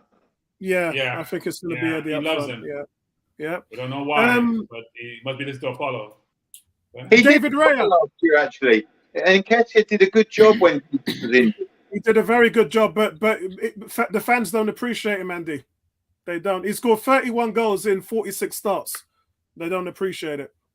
I think with Nketiah, because I actually do rate him, and I can't believe I'm saying that. I think his biggest problem is Arsenal do need someone that can actually bang and be a bit physical up front as well, and he's not that guy. I think he's physical. I definitely think he's 5'11". His all-round game, Drew. His all-round game is not good enough. Yeah, I think his physical all-round game is not good enough. He can't link up play. He needs to have that little thing that Jesus has got, where Jesus can bang a little bit and turn on some skill. And Nketiah can't do both those things. I don't know what Bertrand means about his hold-up play, but his link play is the most improved of his game in the last 12 months. His link-up play it's actually, I'm a big fan, and it's even surprising me, his link play.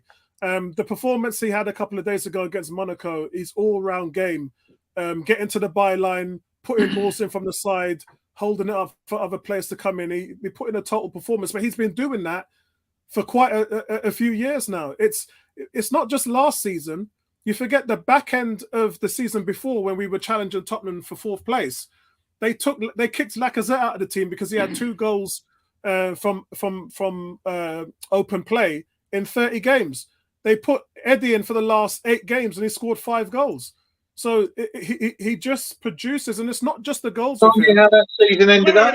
Andy, let him finish. Let him finish. Let me hear the soliloquy on Nketiah, and then we'll come back to you. So it's not just the goals; it's his all-round play, which is what impresses the manager, and that's what the fans can see in the work rate. Like, no defender or goalkeeper playing the ball out the backfield is safe with Eddie around.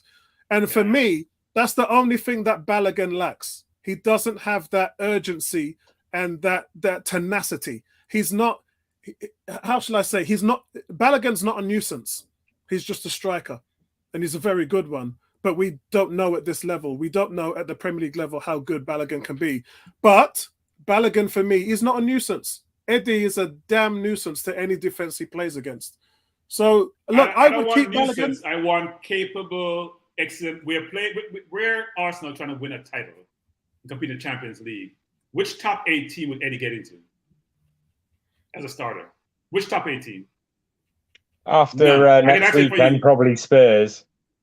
Yeah, Brighton came in for him last year, Bertram. Actually, they came in twice for him. Doesn't mean he would start. Yeah, and they did inquire about him this year. If you can't get into a top 8 team or top 6 team, why are you going to be my striker, number 1 striker? That's not happening. So I know Apollo loves certain players, and he goes to bat for them, and that's fine. And I love his perspective on these things. But I watch Eddie play. The kid works hard. The kid is confident.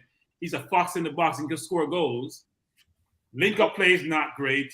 Movement between lines is not great. Doesn't score from outside the box. There's a bunch of different things that he doesn't do really well. I was Yeah. going to say, you honestly going to put Nketiah ahead of Trossard and Havertz? Yeah, because I loves him to death. Loves and him. I think Trossard has played his way into the team. I think, and everybody else thinks, Trossard should be in our starting 11. But is that to the detriment of Martinelli? I don't like putting Fabio Vieira wide and Trossard wide. Nketiah. You've got to play him through the middle. Yeah. He's played Trossard on the left. Play you can play Martinelli through the middle and put Trossard on the left. Or play Andy, we don't know enough about football. Arteta is the only person who understands football. I'll admit that. Our perspective, we don't know anything about football. The only person who knows football and is a god of football is Arteta. That's all I say. I mean, just imagine if you went for like the true fluid Dutch way of playing, where you've got 3 centre forwards or wingers, all very similar in style, Saka, Trossard, and Martinelli, and you interchange positions. Imagine that working in football. Yep. Oh wait, it used to actually for the. Like you used to do when you didn't have a 9, actually. You don't need a 9 unless you've got Haaland. Well, why you go buy Haaland if you didn't need a 9? You decided you needed one. Look, right, he was a bloody bargain. So he was true. He was a bargain. He was an amazing bargain. Unlike Kane's brother, his agent knew what he was doing. His agent was the one to put in that release clause of 40-something mil or whatever, the 50 mil, whatever the number was, versus Kane, who got stuck with a 6-year contract and can't get out of it. But anyway. Mad. So let's have some predictions for Sunday then. I think it's going to be an entertaining game. I think we struggle with City, man. It's in their head now.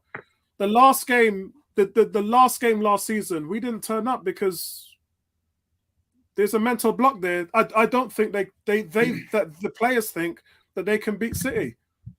Bertrand? The manager has to change his strategy to beat City. If you tried it 3 times in a row and it doesn't work, try something else. That old chestnut. I said the year before they outplayed City in both games and lost, and so the tactics worked. Didn't we put 5 past you in one of those?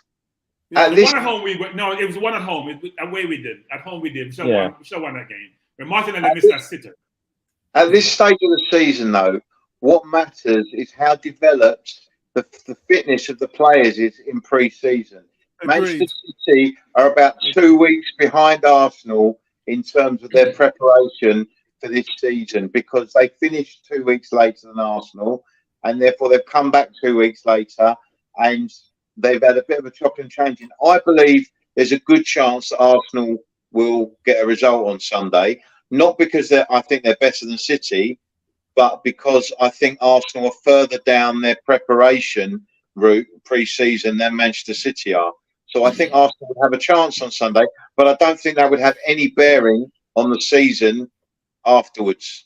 I think City will use this to get their players as close up to speed for the season.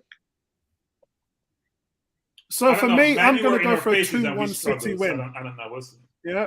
No, I'm going to go for a 2-1 it. City win. No, I'm going to have to do it because my reasons are twofold. The first one is we've been experimenting with our lineups throughout the whole of preseason, and we just haven't looked the way we looked last season. He's been toying around with all these different things, and I just don't think, and I still think he'll do that on Sunday. My second reason is Arsenal, for such a long time, they had 2 clean sheets in the last 15 games, and when Saliba got injured, it just exacerbated the problem. They're just leaking goals. They got too much defensive deficiencies and plagued mistakes and things like that. That's starting to creep in. And until I see some consistency at the back, and yes, Saliba's back, but watching Saliba this preseason, I think he's a step behind. I think he's lost a yard because of the injury, and I think he's not fully back to 100% yet. But that being said, you could see from Monaco as well, we're just leaking goals. We're just letting goals in. And I honestly think that City will win 2-1.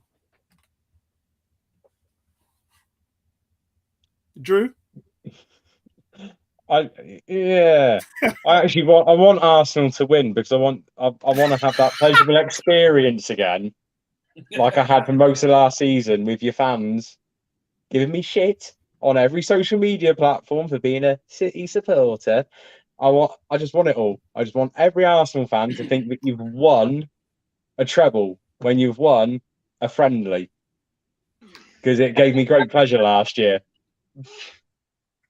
But that being said, if we win, it's a trophy. So yeah, Andy, you've already given your thoughts, Andy, haven't you?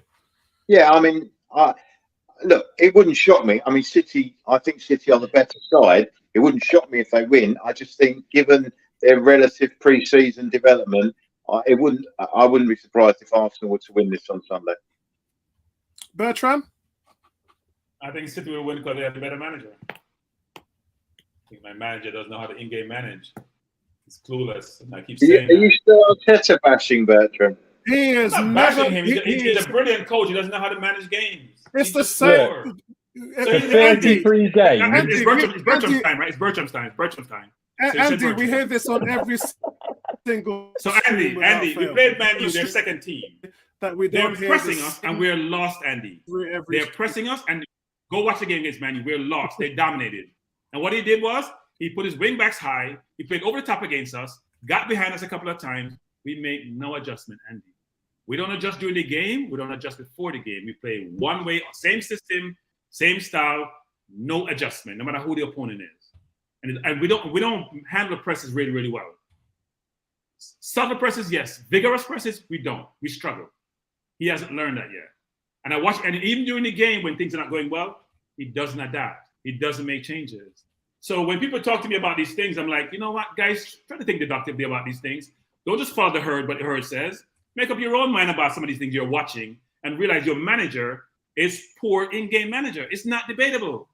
Go watch the games last year that we had about certain teams. Poor in-game manager. I think you're being a bit harsh on him, Bertram. You did get 80-something points last year in the league. He doesn't like the manager. You're not listening. Andy, he's got a vendetta against the manager. He don't like him. No, Andy, you guys are not listening. Listen to what I'm saying again. Listen to what I'm saying again. I heard exactly what you said, Bertram. Let me finish. He has a style. He has a in-game management. Yeah, and he has good players, right? I get it. Work 90% of the time, Andy. What you want? Your manager to be that 10% differentiator. 2 years in a row, we snatched 5th place from Champions League place when you guys took it from us. Last year, we bottled at the end. My manager overplays players. My manager does not adapt during games. Second in a one-horse race last season. Yeah, true. You know, defense rest. The thing is, I'm not saying that Bertram's wrong, but what I'm saying is when you make your point, you've made your point, but he's overly making the point again and again and again and again. But on top of that, he lauds and loves managers and rates managers who finish below Arteta. He talks about Eddie Howe and Ten Hag and Emery, how great they are, but they couldn't finish above Arteta. So it doesn't. They're not my managers. For a while there, you get, okay, he's made the point and it makes sense. But then when he goes on, it's just you're hating Bertram. At the start of the season, if you take Emery's form from when he came in, I think you'll find he was there or thereabouts. But that's the interesting thing, because then will he get into the top 6? I mean, he's going to upset a lot of teams and a lot of managers. Spent $500 million. Like, guys, there are facts and circumstances here. I think we're not being fair to certain managers. You don't have our resources. You had to spend $500 million. He took over a team was in the bottom half of the table, just like Eddie Howe did the year before. And they brought their teams up. They're on the upward trajectory.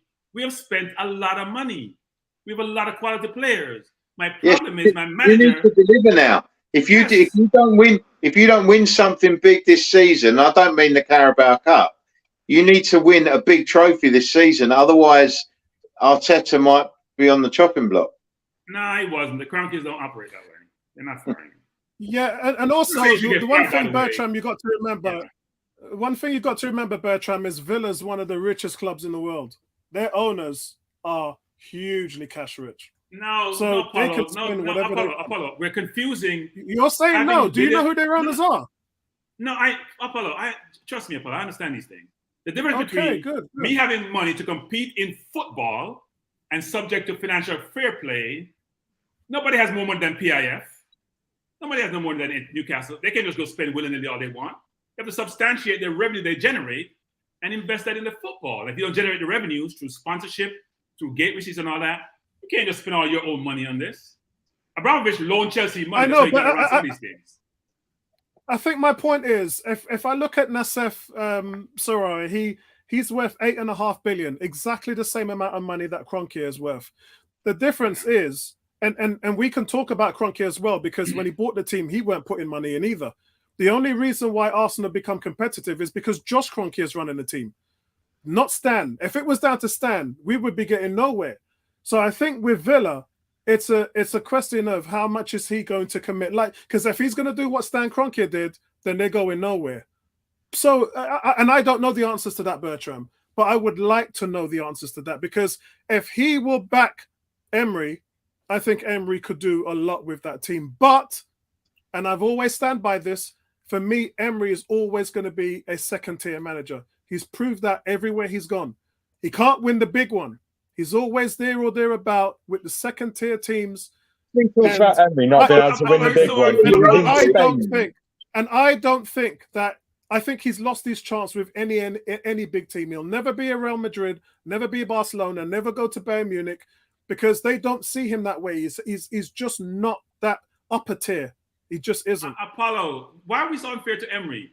He was coaching a league where it's a two-team league. Because he came here and died. What do you expect? Let me finish. Look what he done at Arsenal. Wait. He went to PSG. You had a 22-game run under Emery. Sorry? Huh? You had a 22-game unbeaten run under Emery. Yeah, and he blew it. By the way, we didn't back Emery. By the way, he blew it. And we didn't back Emery. I know you didn't give him any money, did you? No, we didn't. No. And what is that how we bought Pepe? No, forget the money, because Bertram and Tony Emery might have done with $500 million. Listen, Bertram and Tony said he had a great team. Yeah, he took. No, I never said he had a great team. No, don't say that. Oh, I so don't rate. Wait. Was it just who Tony? Who was bashing Aubameyang and Ozil? Who bashing Aubameyang and Ozil more than me? What are you talking about? So it was just Tony then. But listen, my point is, he came into Arsenal to do one job. He came into PSG, and everything was set for them to do it. Got to the final, and he blew it.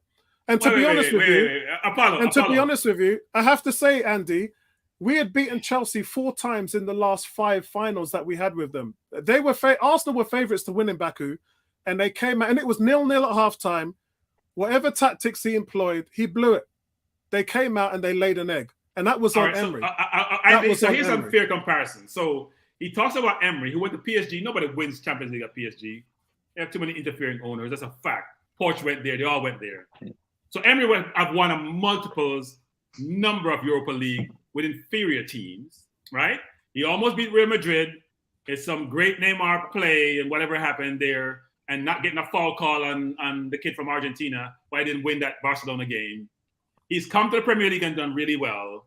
Arteta won up a cup with Emery's team, and then had better teams and bottled top 4 and bottled the league. And then he's saying Arteta is much better than Emery.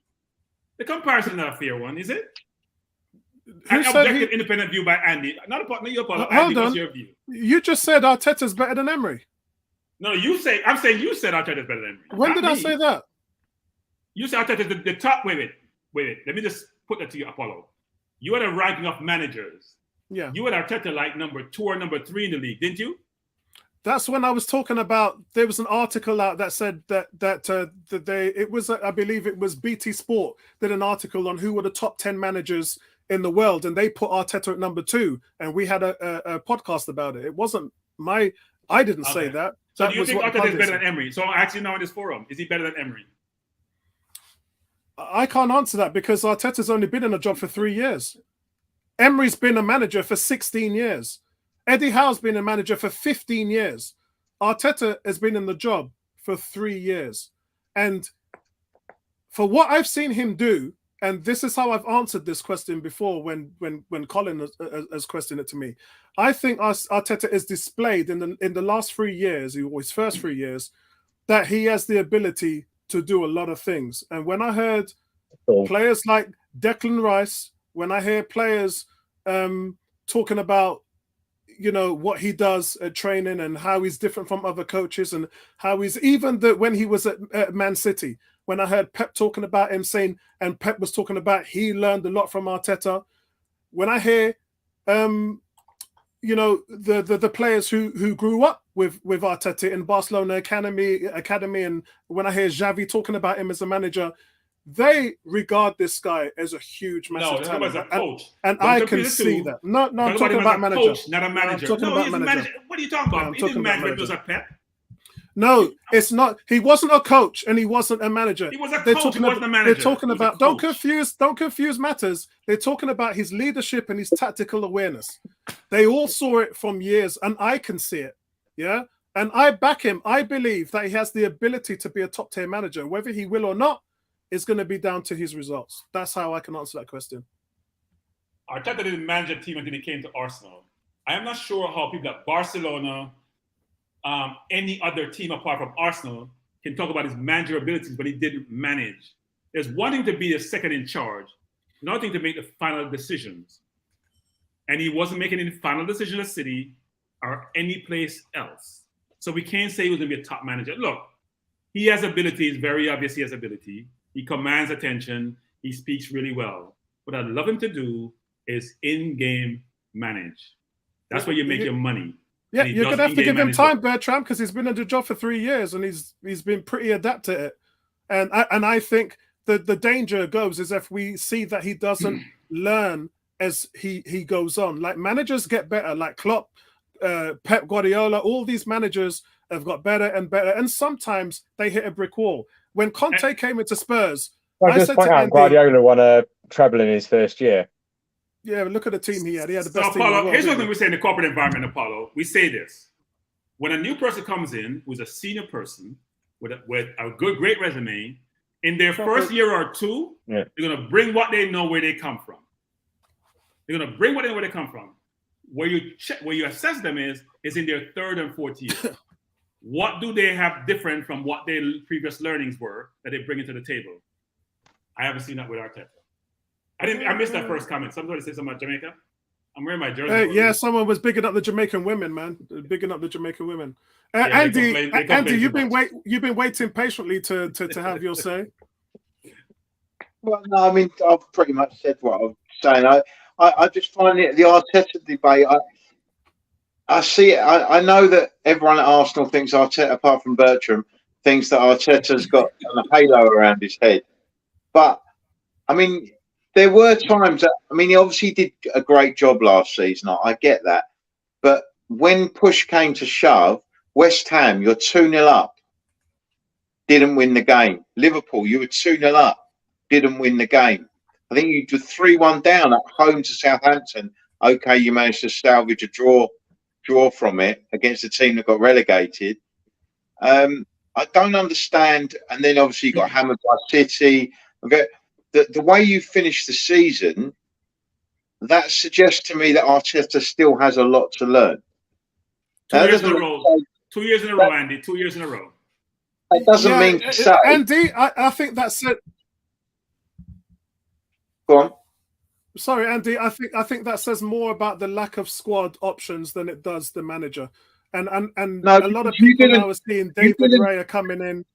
A lot of people now are seeing David Raya to beat Southampton and West Ham because of the depth of your squad. You failed to beat Southampton and West Ham because of he didn't manage the situations that you were in properly. Yeah, no, I think that the players, again, Mr. Arsenal saying the same thing. When we lost Saliba, it crippled us in more ways than one, because when you have certain players like Zinchenko and Saliba who play the way they do, and then you take them out the team then loses the ability to be able to play with a high line in terms of Saliba, and then play the inverted role, which is Zinchenko. And unfortunately, no one in the team can do that. So the team were in a situation where they were performing badly because they didn't have the squad to deal with that. Now, in that situation, a top manager in that situation adapts the team to play when you know you've lost those players. But I'm saying, Andy, he didn't do that because he didn't have the options to do that, Andy. And Well, so he that did- comes he onto does. that comes onto my next point. So that's the Andy, reason why Andy, we've been don't try to seeing convince him, Andy. Don't try to some of the convince him. players that come in this summer because of the frailties and the disappointments that happened over the last season or few seasons. He knows that in order for him to facilitate those problems and issues he had, he needs a squad. And there isn't one Arsenal fan, including Bertram, that can tell you that we've Andy, actually let me had say, Andy, can I a just say squad something? that Listen, can Andy. compete. Andy, here's So the thing, when Andy. you look at these issues now coming out, there was a letter that was put out by Aaron Ramsdale talking about the issues that he was facing on the back end of last season as well. So when you look at all these different things, injuries, player issues, and all of that, he's managing that situation now. So for me, when I look at the squad that he's got now, he's got that squad there because he knows he can no longer cover the deficiencies that he's had with the squad over the last few seasons. That's my take on it. Whether you agree That's with a it or long not, soliloquy on that's down to you. Arteta. And wait. Andy, here's what I don't like about some of these things. So you get all the plaudits when you come second and you run City really hard. You take no responsibility and no flack and no criticism when you haven't done well. Ten Hag, I've said this again, got 7-0 from Man City, and he beat them the next game because you're just. He said, Fred, if the brother drinks water, give him the water. If he goes to the restroom, you go to the restroom with him. That's their supply line. You cut off the supply line. That is managing a game and in-game management. Arteta does none of that. They run royal against us when they play us. He can't play City because Pep closed his book and he can't copy his notes. I don't want to hear this thing about when we do well, he gets all the plaudits. When we don't do well, it's squad depth and player injury. That's not how it works. As Andy says, team adapt. I bet Ten Hag would adapt. And Arteta, you say he's a young manager, I agree, and he's learning on the job. But his in-game management has been atrocious. And I will never change that view until I see his in-game management changing. We played Man U at Man U in the first game, I think, of the season. We're down 2-1 in about the 70th minute, and the man put on like 10 forwards. No perception about, I got to defend because it's only done by 1 goal. That's not game management. It's lunacy. That's my view. I'm not going to change it. Lunacy.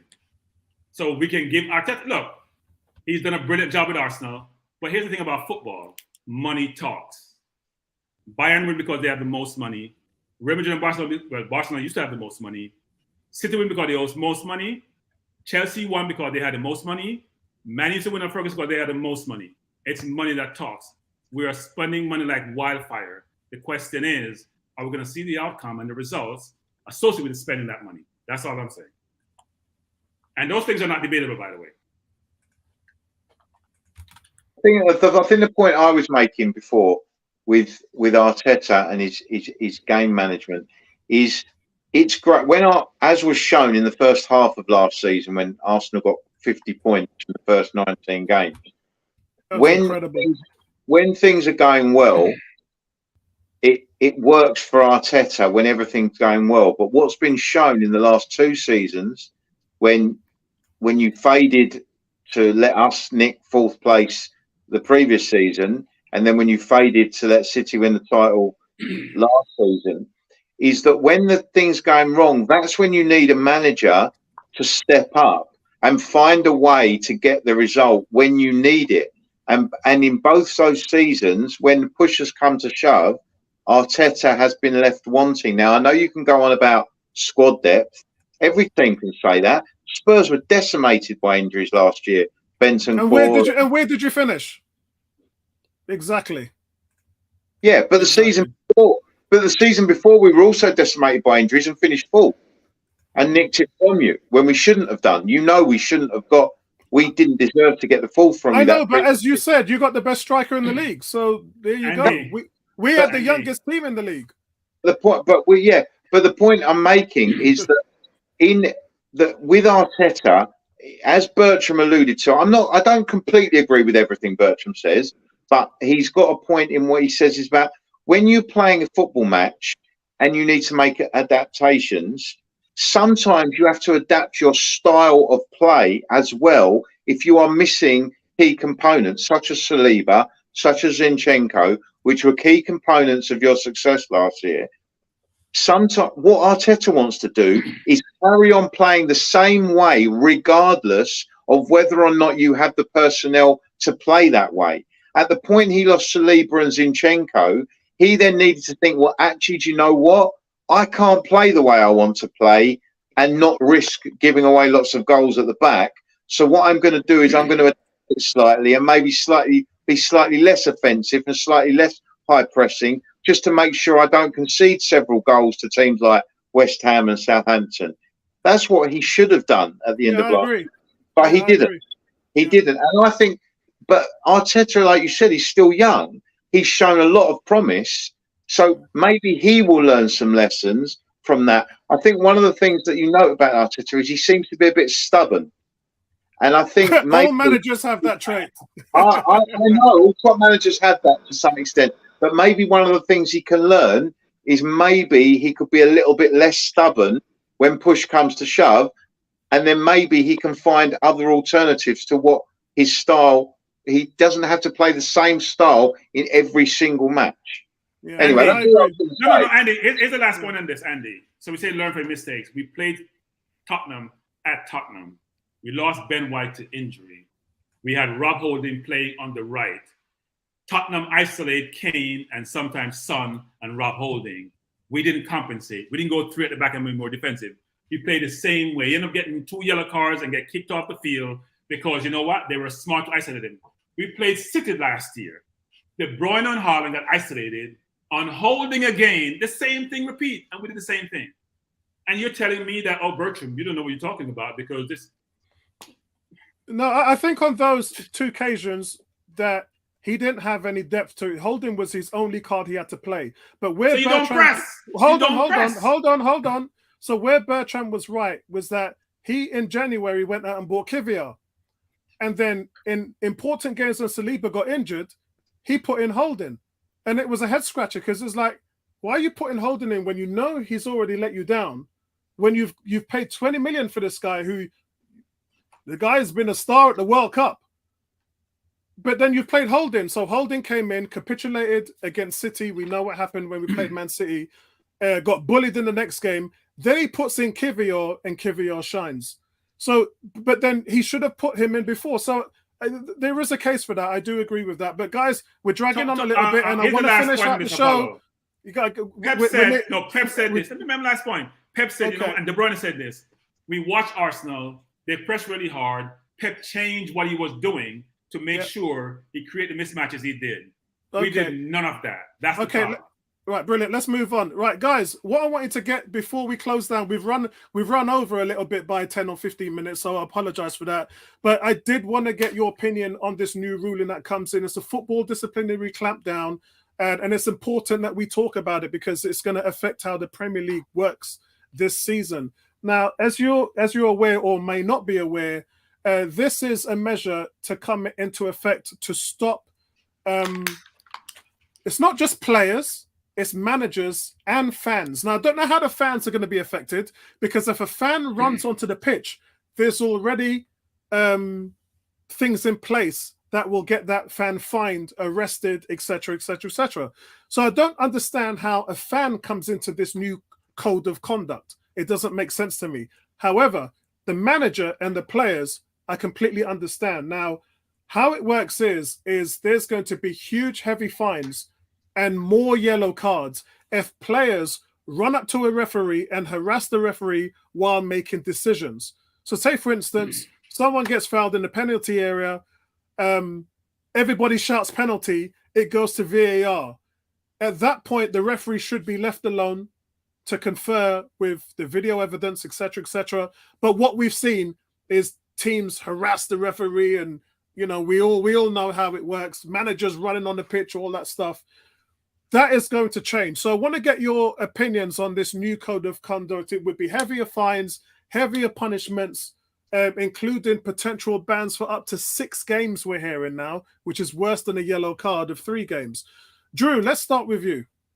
Well, I'll just say one thing. With Arteta's behaviour for 80% of last season and the way he treated referees and berated them, you could be in trouble. I think a lot of managers would be in trouble. I think Arteta would be in more than most, quite frankly. Nah, I think probably for me, Klopp, and I love Klopp. Klopp's like my favorite manager. But yeah, he'd the obvious. he'd be in big trouble. Both of them multiple times last year laid their hands on officials. So, I mean, it's about time they tackle it, but they won't tackle it because we hear this every couple of years. Oh, we're going to tackle this to add more respect to the game. Treat it like they do in rugby or cricket. What's that? You've assaulted the referee verbally. Right, insta ban. You're out for a game. That goes for referee. That goes for managers as well as players. I was talking about it, which the FA always does. Doesn't work because it lasts for precisely a week. So it's great they say they're clamping down, but they're not really. They're saying they're clamping down, but they won't. So I 100% agree with you. And before I go to Andy, I want to say, Andy, in America, if you try to do what these guys are doing in the Premier League, you get ejected. In the NBA, if you even think about walking up to a referee and complaining about the decisions he's made, he'll give you what they call it. Do you watch basketball, Andy? I used to, not recently. Okay, so they get a technical. If there's anything where they open their mouth or any dissent, they get a technical. And if they get two of them, they're gone. They're rejected. In American football, they have the same rules, but players just don't really do it. Sometimes you'll see a player stamp on or get frustrated or whatever, and sometimes the referee will throw a flag for it. But it's not as common as it is in basketball. Basketball is very common where the players get heated. But I agree with Drew. They needed to do this 10 years ago, Andy. Yeah, well, I mean, anyone that ever watched me play will know that I wasn't averse to having questioning the odd refereeing decision in my career. I always have. We don't have Tony here to tell us. We're so surprised. If Tony was here, he could give you chapter and verse on some of my stories down the years. But yeah, I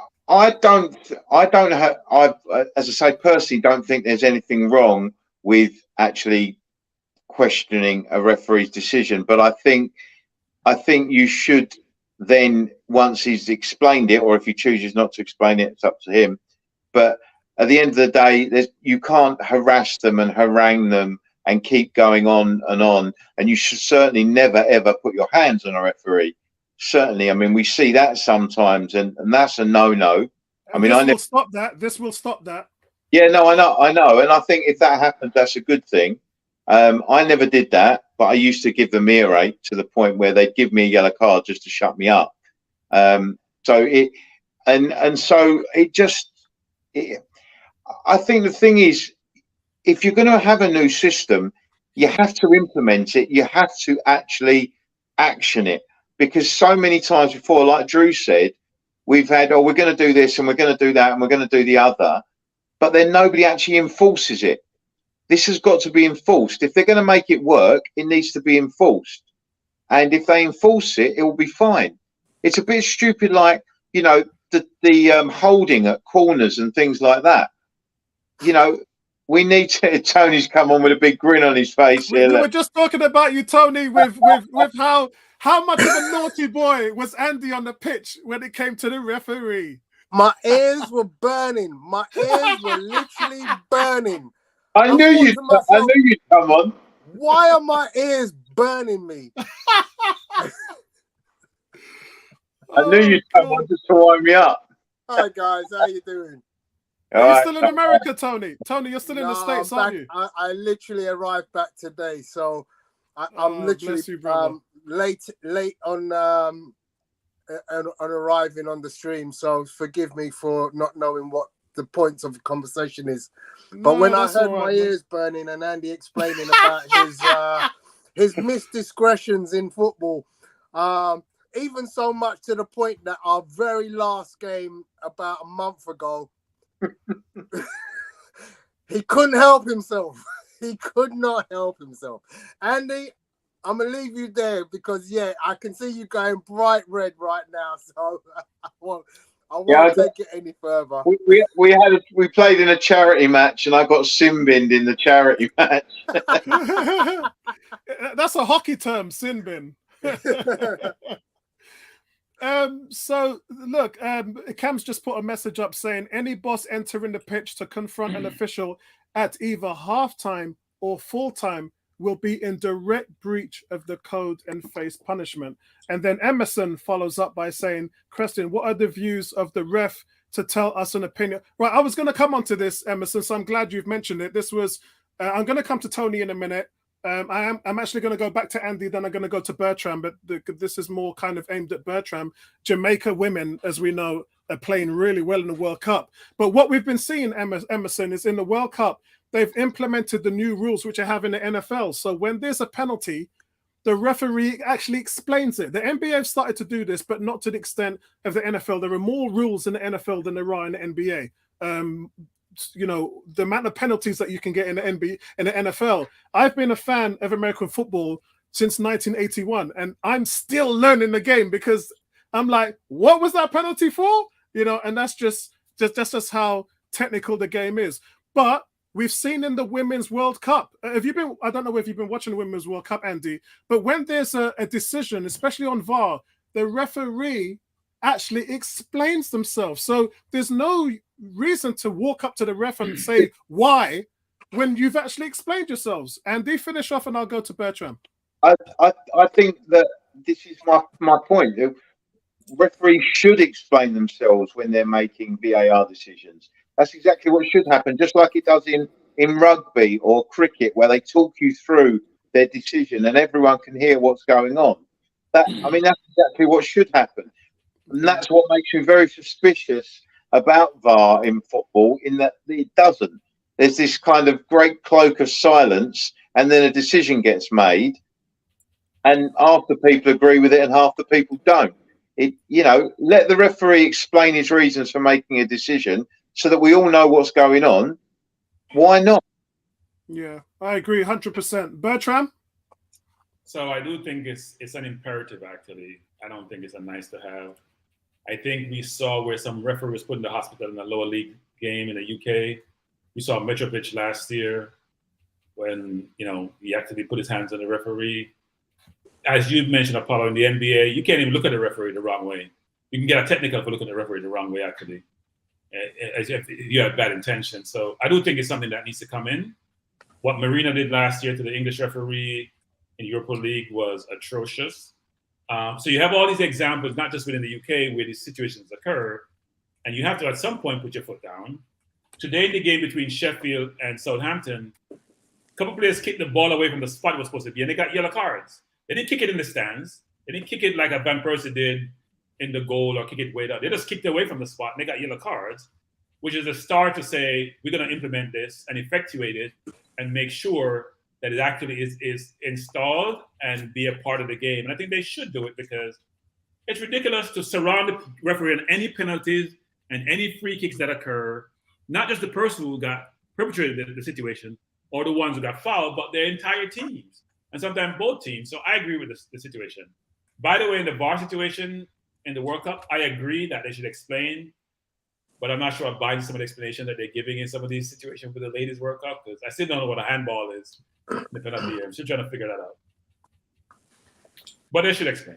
Elaborate on that, Bertram, because I've been watching. So they will come out and explain really so they get sent to the monitor. They come back and they're explaining what transpired. And sometimes they say, well, it wasn't a handball, so why wasn't it a handball? The hand wasn't away from the body. Because it hit the person's hand. Jamaica played against what team? And the person put their hand up, hit their hand, and they gave a penalty. And you're like, why wasn't that a penalty? It makes no sense to me. If you put your hand up in front of your face, that's a penalty. If your hands were on your side, it's a different story. So the explanation is not elaborate enough to provide clarity to the audience as to why it wasn't a handball. The hands were behind the back, or the ball was kicked on the hand, but by the side, not in a natural position. That's a good explanation. I didn't hear those good explanations. So Tony, while you're going through your rubble, what on earth would have happened? What on earth would have happened to Tuchel and Conte last season if these rules were in place? I mean, I'll be honest with you. I don't know too much about what rule changes have happened. As a count of my attention to soccer. Oh, did I call it soccer? No, you're not allowed to put that time. I've been away from the country for too long. I haven't even Tony, had 24 hours in the UK yet, so I'm still in the Yankee mode. So Tony, basically, from the start of the season, this is to ensure referees are no longer pursued and intimidated by players and benches. Under the new regulations, all technical staff, including managers, assistants, must sign up to a code of conduct, which they did. So any manager entering the pitch to confront an official at halftime or full time is going to be in direct breach of this code and will face punishment. The breaches will be heavy fines, bans, including the players, managers, and the fans of also. And the fans are confusing me because there's already stuff in place by the police that will fine them and arrest them and things like that. So I have no idea why the FA brought the fans into this. I need to see. I need to see what happens when some idiot has a bit too much to drink before the game and decides to be the first one that falls to these new measures. But either way, this is to my guess is just to make it cover everybody. Yeah. So it's to protect the referees. So look, we've seen videos in Italy and Colombia where these referees get ran out the stadium, bro. Yeah, the referee, we've seen this video. So this is something which they're implementing. FIFA are looking because they're interested to see how this goes this season. Much like video evidence, FIFA wasn't a fan of video evidence when the Premier League started doing it. FIFA said, yes, it works, and everyone's going to do it now. So this is something that the Premier League are trialing. If it works, expect FIFA to implement it on the world scale. So that's what's happening, Tony. Okay, I mean, it sounds pretty reasonable, and especially bearing in mind the incidents that you mentioned. I mean, as Bertram alluded, you can't even look at a basketball referee without, getting some kind of sanction. So I think this is going along the right direction, and let's just see how it goes. I mean, if it works, great. If it doesn't, I'm sure they'll make some changes halfway through or whatever. The only thing that works is bans. If managers and players start getting banned for matches, that's when suspensions and bans, that's when that will start to really affect the team. And then that's when people start taking it seriously. Just fines, these clubs are so rich that the fines get paid and nothing changes. What's going to matter is if you suddenly start saying, right, well, that player came and confronted me, he's getting banned for 3 games. That manager came and confronted me, he's got a touchdown ban for 3 games. When those things start happening, that starts affecting the team and the club, then those things will start to work. I mean, if I can follow on from that, I mean, when you started talking about impacting teams directly for player misgivings and, managerial staff misgivings, I've been very vocal about my opinions about fans, the fact that fans and their actions don't seem to have any impact on the overall club. When we know that there's, blatant racism and, we've seen 1 or 2 national teams get forced to play games behind closed doors. But really and truly, if the football authorities really want to kick racism out of football, they need to do more. And to see that they're doing this at this level kind of says to me, well, we've overlooked the racism issue, but now we seem to think, well, okay, we're going to ban players and ban coaches because of verbals, but we've totally overlooked the racism issue. Yeah, exactly. Yep, 100%. If you're talking about taking a player out, for 3 games for just being confrontational with a referee, then what happens? What happens retrospectively when we look at players who've been guilty of racial slurs on the pitch? Like the Gabriel situation at Arsenal. I agree with what you're saying about the racism. The only issue, the difference between the two is one is a lot more difficult to prove than the other. That's Which is the like only the Gabrielle situation. Yeah. Is that people will deny certain things have been said. It's often one person's word against another, and that's where the difficulty comes with some of those things. But if it's proven, absolutely, it should be penalised, no question.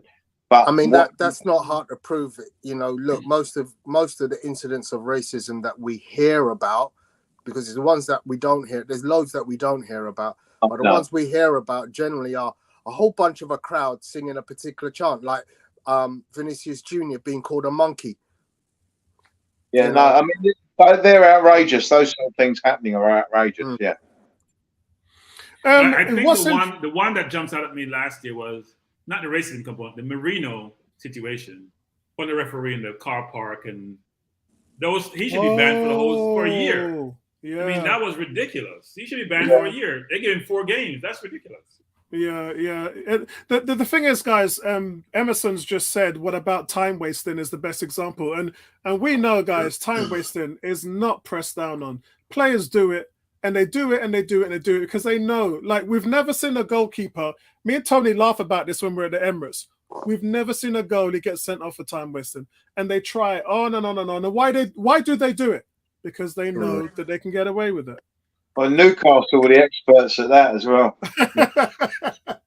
And then they complain when we play them and we're doing it. Which is interesting. But no, I think for the time wasting thing, that's what it was with today's game with Sheffield and Southampton. That was part of what they were giving yellow cards about. If you kick the ball away, you're wasting time, right? Yeah. Or you're disrupting the flow of the game. And they're adding time back. So they are stopping, even when you score a goal and you celebrate, they're stopping the clock at that point until the ball gets kicked off again. So the games have been always been the case. They should always have done that, but they haven't been. But now apparently we're going to be getting 50-minute halves regularly because they're going to be stopping the watch for any time the ball's out of play unnecessarily. And that's how it should be. We should be. I mean, that's what I was saying during the World Cup. You were all saying, "Oh, it's ridiculous getting 10 minutes added on and that sort of thing." But if that is the amount of time the ball's been out of play, that's how much you should add on. Yeah. That's why American football games are 3.5 hours when a 1 hour game. No, because they advertise. They take breaks and tea like cricket. That's what oh, God. Bertram, funny thing, before I come on to the last topic, which is for us to name our top 4. Tony, I've got the IPT thing now, so I'm watching a lot of American television, and sometimes I'm watching adverts for about 6, 7, 8 minutes, and I'll turn around to my wife and I say, "This ain't normal," because what it is to let you know, I don't watch a lot of terrestrial TV. I don't even watch Sky TV anymore. Everything I watch is either YouTube or streaming service. And I watch the YouTube ads because obviously I'm a YouTuber, I'm monetized, and ads are the only way we get paid. So I'm not attuned to TV adverts anymore. So when I'm watching American stuff and I'm looking at adverts, I'm like, surely 8 minutes is a little bit too long for us to be. It's mad. And then when you think about it, you're thinking, how much money did they accumulate in those 8 minutes of pure advertising revenue? It's mad. It's absolutely mad. That's how football gets paid. It's not only about contribution. So, guys, who's your top 4? I'm not going to ask you who's going to win the Premier League. Not yet. We'll do that another time. Who's going to be your top 4? I'm going to have to stay with what the bookies are saying. I think it's going to be Arsenal, Man City, and I think it's going to be Liverpool and Man United. Andy? That's my 4. Obviously, I want Spurs to be there, but I just can't see it this season. So yes, I'd go with the same 4 that you've just said. So should we make it harder and say top 6 then? Because that's really where you're going to get interesting vibes now. Top 6. That the question is about the top 6. I got no answer. I couldn't tell you. I wouldn't put money on 5th and 6th. I just wouldn't. There's too many teams now. There's too many teams, man. Yeah. There's way too many teams. And, we're talking about Villa, We're talking about Brighton. Right, you know, where there's a very real possibility that Caicedo ain't going nowhere. Because you know why? They bought him for 4 million the season before. Ain't nobody gonna be paying 100 million for Caicedo. And Brighton, Don't be so sure, Apollo. But he gets mad in the last week of the window. Everyone goes mad. And I don't think they want to sell. I think they can go further up the table. They're in Europa League. I don't think they want to sell. I don't think they. Thank you, Bertrand. I don't think they want to either. But if someone offers them 100 million, I think that they've agreed to sell him if they get that, haven't they? Yeah. I think they made a verbal agreement with the player. I think. Sorry, Paul. I was just going to say. I think it's still premature to name your top four because people could still make significant purchases between now and the actual start of the season. And I know it's only 2 weeks away. Yeah. But there's still opportunity, even up to the end of the transfer window, for so much good business to take place that it could instantly change your mind at the drop of a hat. And it probably will, but as of now, who's your top four favourites to make the top four? Again, being away from, you know how much I hate the transfer window. I do not get into the rumour mongering, and I have no idea who's going where, who's doing what. You know, so I basically keep myself away from the rumouring. All I know is I've seen Arsenal in all their pre-season friendlies. Obviously, I was at the game in the SoFi in LA, but I think it looks decent. I still think we're short of one or two players. I'd like another striker and one more perhaps. But I'm content where we are. I think we're still going to be challenging. Man City are going to do Man City stuff. Liverpool look like they've bought strongly. I'm not sure about United. I'm really not sure about United. Okay. And the reason I say that is I think with Newcastle being, you know, not that much weaker than United and potentially being able to strengthen themselves, the one team I'm thinking who could turn it on, Chelsea.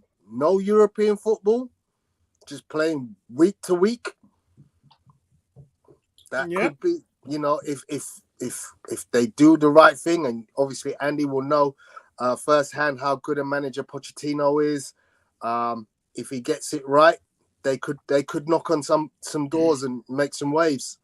We discussed this a bit earlier, Tony. I said Pochettino will make them a very hard team to play against. They'll press, they'll be high. He's got a young team there. What I'm just not sure about with Chelsea is whether they've got the experience in the right areas to win key games against the top sides. But he will do well with a young side, I am sure. But it might take him like his first season at Tottenham, we finished 5th, and then we jumped up and challenged Leicester and Chelsea for a couple of seasons without quite making it, obviously. And then we started going back. We were still 3rd and 4th for a couple of years after that, but then it started to slide off the last few years. But I mean, I think Pochettino will do well at Chelsea, I think, but maybe not this season. Right. So, Drew, the consensus is it's Man City, Arsenal, Liverpool, United. No. Drew, do you think that Chelsea, Newcastle, Spurs, Brighton, Aston Villa, one of those teams are good enough to break the mold? I've said it. I've put money on it. No London team in the top 4. Wow. I'm sticking with it. Okay. Who's your top 4? As I said before, Drew started drinking at 10 UK time. He has to stop. The London team gets in the top 4, it will be Arsenal, but they will be 4th. It's going to be between them and Newcastle for 4th place. Wow. So you're saying City, Liverpool. That's the top 2, I think. Yeah. Then United 3rd, and I genuinely think Newcastle will favour the Premiership ahead of European progress. Wow. Okay. Interesting. Bertram, who's your top 4? So I'm going to go with what the bookies say. They're pretty good in their assessment. I do think City will. Well, let's talk about who's going to win. We'll say City Arsenal, Liverpool, and Man U. Look, I think Man U is going to be good. If Højlund turns out to be what he projected to be, with potential as they can be, they'll be very competitive. They're going to buy Amrabat, the kid from Morocco, to help out Casemiro. They're going to have a good team. And when they played us in preseason, we were awful. They made us look awful with their second team. I don't care what anybody says about preseason. I watched us in preseason last year. The preseason last year gave me hope for this year. And when we played Man U, we played Barca after we played Man U. We were awful. They were pressing, and I rate Ten Hag. So I know we're going to knock Man U. I think they'll do okay. I think Tottenham bought, because Tony mentioned, if you go out and acquire players, that may change. Unless Tottenham buy a whole midfield and defenders, unless Chelsea shore up their midfield and their defense, I don't see how they make that for. Yeah, so what? I can only look. I'm going to throw a spanner in the works and say that even with Liverpool, we're all saying that Liverpool's going to get into the top 4, but there are no guarantees for Liverpool, guys. I got to retort to Bertram's analysis of Chelsea's midfield and their defense. They have some of the best players in the world in both sets of positions. So name the midfield for Chelsea. So Enzo Fernandez will walk into Arsenal's team. No, he wouldn't. He wouldn't get up Partey. He would not get up Partey. No, he would. But keep going. He's a much better creative player. No, go ahead. He's a 6. He wouldn't get it ahead of Odegaard. Still got Thiago Odegaard matched Frank Lampard's record. Thiago Silva, Fofana. Defender. Wait, go. Fofana's injured. Keep going. Fofana's out for the season. But keep going. He's out for the season. Yeah, keep going, Tony. Because you haven't been keeping up the date. You've been staying away from all of this, but keep going. I didn't realize. I do like the kid, Czechmaker, is it? Something like that? Yeah. Yeah, I like him. I think he's good. Obviously, the best right back in the world right now, to me. Can't play a whole season injured pro, but keep going. Reece James. He'll get injured at some point during the season, but keep going. Really? Yes, he's injured prone. Hang on, but he only has to play 1 game a week, Bertram. Nah, we'll see. I'm telling you, he's injured. That makes a massive difference. Okay. But you still haven't told me the midfield. You told me Fernandez in the midfield. I haven't heard of you talking about Gallagher. Who are the midfielders that are so you're talking about Santos, Gallagher, all young, all up and coming. Gallagher. I do rate Gallagher. I think he's a great player. I think he'll make a difference this season. He'll play properly. He'll be sold. Yeah, he'll be sold. No, look, he's I not like going to get sold. I think Jack will be decent. I like Jack. They have good players. You have to have the English contingent of players, yeah? I know, but they've already told him to go and find a new team 2 weeks ago. He won't be there this season. If they're selling Conor Gallagher, they must have better. And if they've got better than Conor Gallagher in their midfield, then they must be considered as no, because they thought they were going to get Caicedo, Tony. They thought they get Caicedo. It hasn't worked out. What's that? Caicedo was the one they're looking for and it hasn't worked out yet. They sold Mount, yes. Yeah. And Pulisic is next. Pulisic is gone. He's at Milan. He's gone already. Yeah, he's gone already. Yeah. Yeah, no, their midfield is not, and they lost Kovacic, so their midfield is not what it was last year. They lost Kante, they lost Kovacic. It wasn't. Has Kante gone as well? Yes, he went to Saudi Arabia for 80 million a year. So they lost Jorginho, they lost Havertz, who won in the Champions League. I don't know. I mean, we have to see. Chelsea's going to be the big experiment this season. They're light in midfield. But you see, if they buy Caicedo before the end of the window, then they're going to be very strong. Yeah. I mean, don't forget, they've recouped 230 million this summer already. About 230, 260, somewhere around there. Hey, and they still have a meeting with UEFA because apparently Chelsea worked the books and realized they needed to bring in a certain amount of money, and they did. And now UEFA is saying it's not enough. So we tried to help them, but we didn't do a good enough job. We tried to help them with Havertz. We did our best to help them. Lord. I think they got fined last week, and they're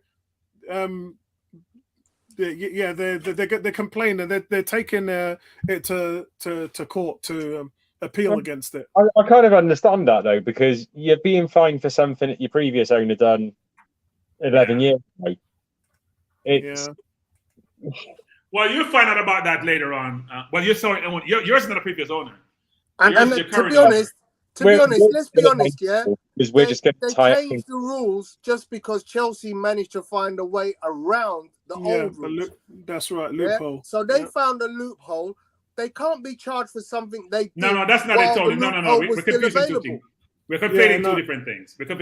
It's not about how they were amortizing players over 18 years. That's not what. It's something previous that Abramovich did that they've been charged with. Not the more recent what Boiler did. Okay. That's not what they're charged for. Okay.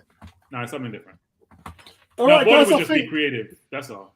All right, guys. I've kept you long enough. It's 12:15 here in the UK. This is the longest we've ever done a Friday night show, but it's been fun. It's the season is starting. Arsenal and Man City kick it off on Sunday. We're going to be streaming the game live. No, I'm not going to Wembley Stadium for that. I'm not paying those ridiculous prices that they were offering. I'm going to be in the comfort of my home in the rain because you know it's England. Apollo, I got to stop you there, Apollo. It's you guys complain about prices in the UK, which I find ridiculous. We don't really. We don't really game here. And the preseason game was $500-something for the ticket I wanted to buy, and I said, "Hell no, I'm not paying $500 to go to a preseason game."